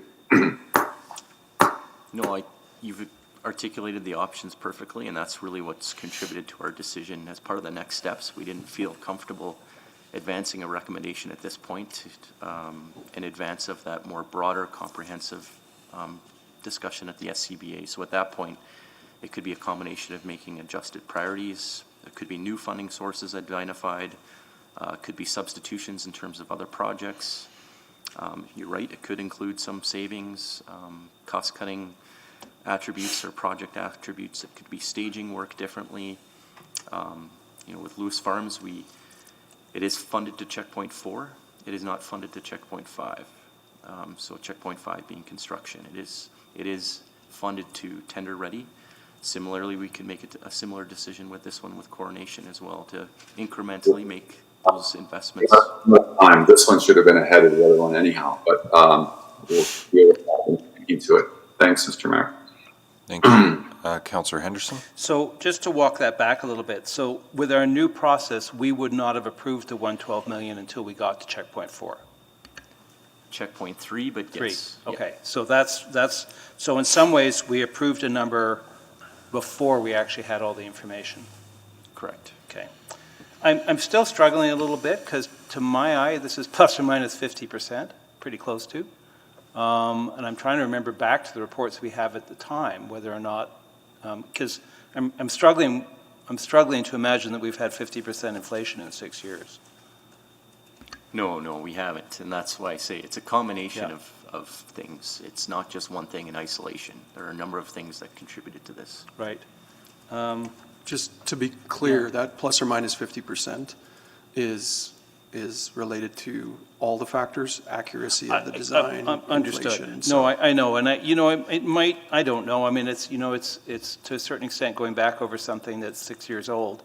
It's not a terribly useful thing, but I don't know if there's any value in understanding how much is inflation and how much is other pieces of the puzzle. Because I do think that inflationary piece is something we do need to understand going forward. That when we put projects on the back burner for 6 years, it has consequences. So there might be some learning there that would be useful for us to understand. But apart from that, I think recognizing we've already made the shifts and changes on this. Any thoughts on that? I mean, do we know? I could speculate a little bit, and we'd have to, if you're looking for a lot more detail, but I think it's not a 50% increase, it's closer to probably 40. Yeah, I'm exaggerating. Probably 10% if you're carrying about 2.5% per year, and it's sat basically for 4 years between 2014 and 18 without any work happening to it. So for 4 years, so nothing about happened. 10 million of this, 15 million of this was because we didn't get going when we originally were going to. So that combined with the amount of design detail and information, those two are probably the largest two contributors to some of the. So understanding what you're asking for today, you're going to run both scenarios and bring them to us at capital budget. You're not asking for us to give you direction today on which scenario to run? We're advancing scenario 2, not scenario 1. So we're advancing scenario 2, which is the original council-approved program, which includes all the different partnership attributes. We will then come to council as part of the fall SCBA. And at that point, we'll have better information about what design to the approved program looks like. Council could still direct us to be able to go back to scenario 1, but that would mean basically going back to checkpoint 1, because it would be restarting the project again. So there's so our big choice is going to be a capital budget. At this point, this is just a heads up. There's no value in running both scenarios at the same time so that we don't lose another X amount of years, because it means going way further back than, okay. I have one other tiny little quibble too, but it does give me concern, and I raise it for a different reason. There's a reference in here to the Winter City Strategy, which suggests that the Winter City Strategy would recommend building an indoor running track. There is nothing in the Winter City Strategy that recommends building indoor anything. And it's not that there's anything wrong, I think, with building indoor things. That's something we've always done well in the city and need to keep on doing. I'm not opposed to that. I'm just a little bit concerned the Winter City Strategy is being referenced when it actually doesn't recommend this. And I just wanted to raise that because it worries me that if we begin to get sloppy with that, we're falling back to all the things that the Winter City Strategy was designed. The Winter City Strategy was largely about outdoor. I don't think there's any reference to indoor, and I was just concerned to see it referenced in here. So I don't know if you guys have any thoughts or response to that, but I mean, it is a strategy, and it'd be nice that it was actually referenced knowledgeably. Yeah, point taken, whether it fits as well as maybe perhaps you think or not. I think what we were trying to capture is that we were trying to provide kind of a four-season venue for. I am totally supportive of that, understand that, but referencing back to the Winter City Strategy, and I raise it now because going forward, if we allow ourselves to be sloppy with it, we'll lose a lot of the advantage and work that I think that Winter City strategy was there to challenge. Noted, Councillor Henderson. Yeah. Anyway, so I know it's not a big deal, but I felt I had to make reference to it. Thank you. Councillor Henderson, if you could take the chair and carry on the speakers list, I just have to step out for a minute. I will do so. I will go to Councillor Cartmel next. Thank you, Councillor Henderson. So there's also an operating cost of capital piece to this. And I'm wondering if that has undergone a similar revision of the cost estimates, or if it's too early for that. Do we have a sense of that? Councillor Carmel, it's Roger Jevney. We have updated the operating impacts of capital as the designs progressed. So those are current now, and it's projected at a total cost of about $3.1 million to operate and maintain the facility. 3.1 million per year? Per year, that's right. Annual cost? Okay, thank you. And then perhaps it's too early to say, but do we have an understanding of what the demands are in terms of attendance and usage and perhaps operating costs coming out of COVID for our recreation centers generally? Do you have a sense of that? Yeah, we're certainly monitoring it. We have greatly reduced capacities. We are concerned about people's, in the short term, their desire to go back indoors for exercise, and also the economic conditions that we're in, and the affordability piece of going back indoors over the short term. We do think over the longer term that demand will return. In very general terms, Roger, are the operating costs the same as pre-COVID, or do we have a reduced operating demand? No, right now, operating costs are higher. We do have some additional efforts that we need to make around COVID, and certainly revenues are lower. There are greatly reduced capacities in the facilities to make sure that there's social distancing. So costs are up right now, and revenues are certainly impacted in a negative way. Great, thank you. My last question is to Mr. Boudreau. I'm sorry, Stephen, I'm probably getting your name wrong, but can you please speak to, I guess from an ITU triathlon perspective, just what the value of this facility would be? And I'm thinking in terms of having a facility like this in Edmonton, what it would attract by way of events and what the associated economic impact might be. Do you or your organization have a sense of that? Yeah, thank you for the question. I'm going to try this with a new connection, so hopefully I come through okay. The value of a center like this to the sport of triathlon is great. It's a one-of-a-kind facility. A facility like this does not exist anywhere in the Americas and arguably in the world. It would be a first of. And with that would come a lot of attention and attraction to the sport of triathlon and to the area and the region. To be able to provide year-round facility training for the sport of triathlon is similar to cycling. It opens up a lot of doors and opportunities around international hosting of training camps, international hosting of events, national hosting of maybe a regional training center, national training center, which brings a lot of economic impact to the community. We know from the past, our grand final world championship triathlon events come with an economic impact around $35–40 million to the city. And even our annual World Triathlon events come with an economic impact of between $6 and $8 million to the city. And on top of that direct impact really comes the reputational impact of having a center like this, and the same reputational impact we've had from hosting these events over so many years. Arguably it's put Edmonton on the map in a lot of countries where we wouldn't have otherwise had the chance to. And it's really showcased what we are as a community and the potential we have. So, having this facility built as envisioned, as the first indoor triathlon center, and a Category 2 cycling track would enable all those opportunities in the future, which otherwise wouldn't be there if we didn't do that. So, Steve, I know that you've got not just you, but the local organizing committee for the triathlon has done all kinds of outreach from a Live Active perspective in terms of getting children and young adults involved in triathlon type activities. Can you speak to a little bit about that? What kind of uptake you've had, the numbers of people you've gotten involved in some of those activities? Sure, that's a good question. So coincidentally, taking off the cycling model, Triathlon has adopted a school program in the community. We started about 15 months ago.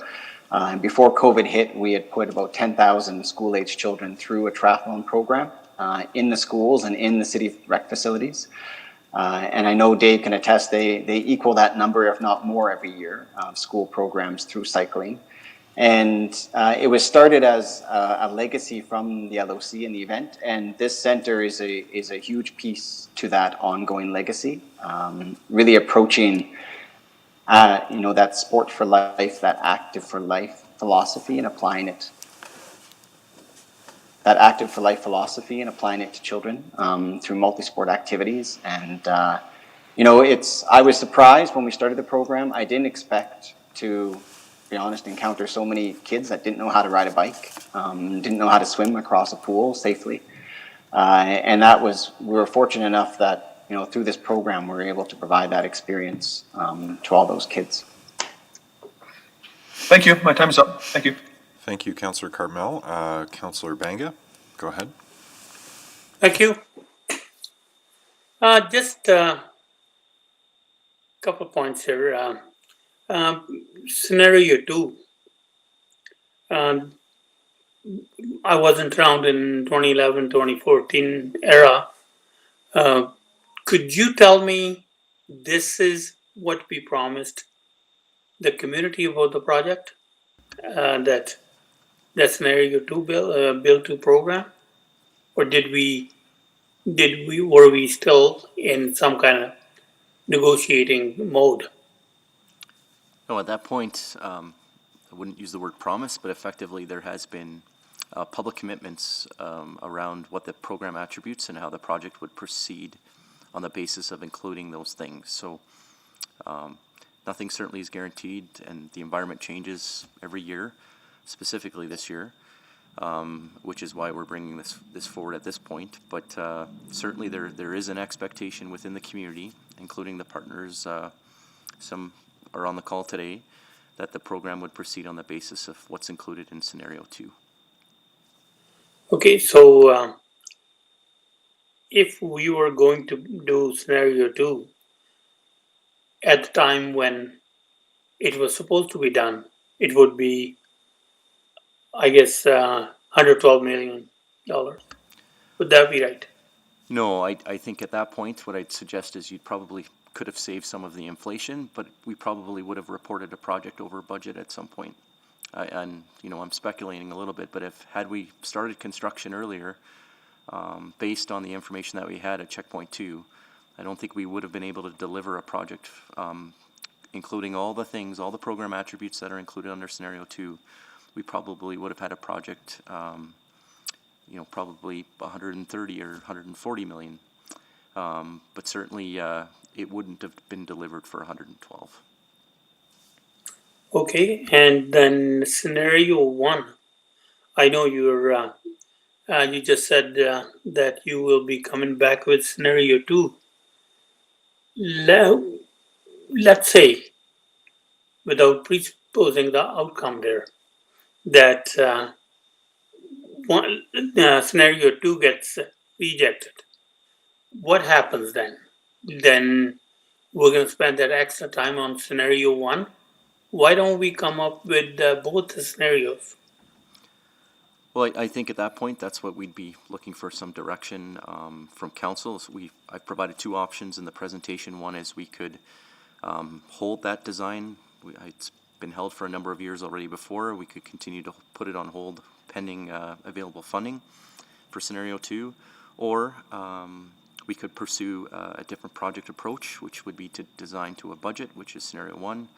And effectively, we could go back and restart the project at Checkpoint 1, kind of in a constrained financial approach, and reprioritize the program attributes to see what we could afford within the available budget.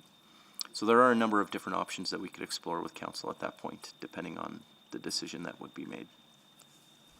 Okay, let's say if we aren't able to go with Scenario 2, would the funding commitment from the partners change?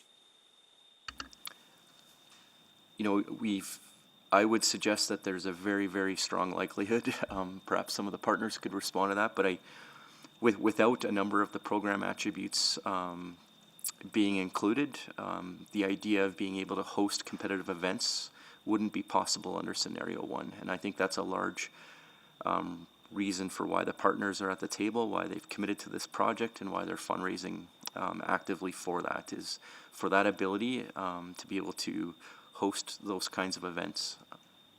Perhaps either David or Stephen could respond to that more specifically. It's Dave here, and I'll go first. The program has spoke to what is known as a Category 2 facility since the idea was first developed in 2012. A Category 2 facility allows the city the opportunity to bid or participate in all levels of cycling activity, excepting World Championships or the Olympic Games. It allows everything from Commonwealth Games and down. And so that is the baseline which the facility has been designed around. Now, notwithstanding all of that, it is not that is the opportunity, but not necessarily the driver for everything that's in this. The driver is 365 days a year. We put now 2,500, 3,000 school kids through May, June, September, and a little bit of October. And so the vision is not the big picture, it's the opportunity to do that, but it is all about the development 365 in a facility, indoor, carry it through where we can put so many more activities in place that will start in September and carry through to the end of the year, which would be the school calendar year. So it allows all of this development in and around a facility. And that's our driver. So it's really important to have the opportunity to hold a national championship, and that's a Category 2 facility, but it's also equally important to have the kids on the track. Stephen? Yeah, I think I concur with Dave, and to answer the question directly, if the backing and the fundraising support that has come to the table already in our campaign is based around developing an indoor triathlon center. And without building the program and seeing that vision come to life, there's no guarantee that support will be there from the community. Thank you. Councillor McKean? Thank you very much. What I'm interested in, I'm not interested today in cutting the facility back and losing the triathlon and the velodrome components. But what I'm interested in, I know we had a report, I'm going to guess about a year ago, on creative financing options and we tied it to rec centers. And I'm wondering if that could be dusted off. And I'm wondering if we could talk to the school boards about small amounts of ongoing support. I'm wondering if we could talk to the federal government about ongoing support. We're going to debt fund this.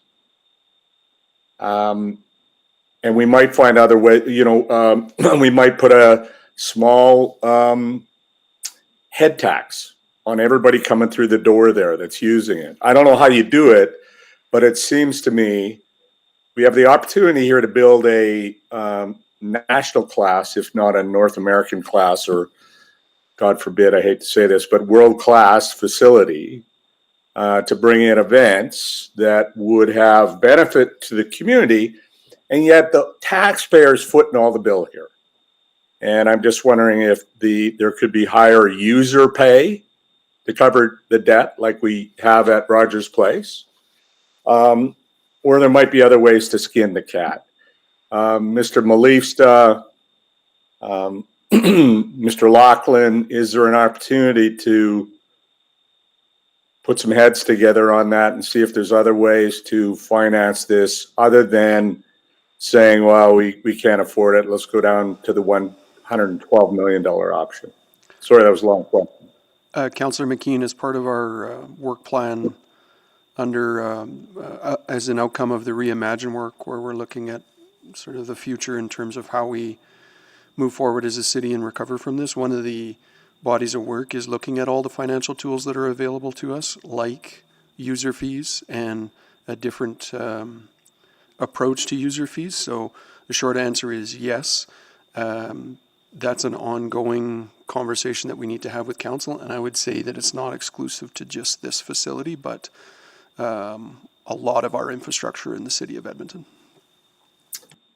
But we may need, this might be a really good case study in looking at alternative ways to fund these sorts of ventures. Like I said, I'd hate like heck to see this get, severed and lose a lot of its sort of functionality or potential by not looking at all the options to pay for it. And I think, the velodrome group and the triathlon group, I know more about the triathlon group. There may be opportunities there to go with hats in hand together to the federal government, hats in hand together to the school boards, and ask for some partnership funding on this. So any thoughts? Councillor McKeon, we are continuing to follow up on those alternative or innovative ways to fund these facilities. The Rolling Miles Recreation Center is one that we're working on and we'll report back to council. This facility is different than that one, so some tools that may not work on Rolling Miles might work here, and certainly the work with the partners has been to really find other sources of funds, so we can certainly take that back and continue to explore different ways to fund this besides only the tax-supported debt. Well, yeah, the velodrome group talked about, I remember being at a previous meeting where they talked about the ability to bring kids in and introduce them to cycling with the bikes that are already there. Anyway, so I just think it's a wonderful program, and I fear that we're going to look at it quite brutally given the context of the times, without having an opportunity to look at some other financial tools. But I think I don't have a question there, so I should stop. Thank you, Mr. Mayor. You are welcome.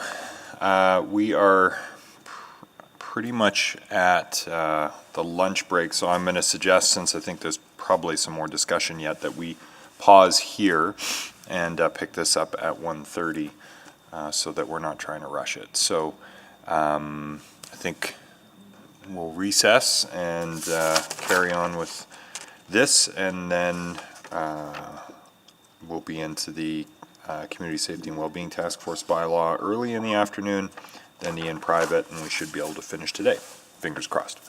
So let's pause there, and we'll come back on Coronation at 1:30.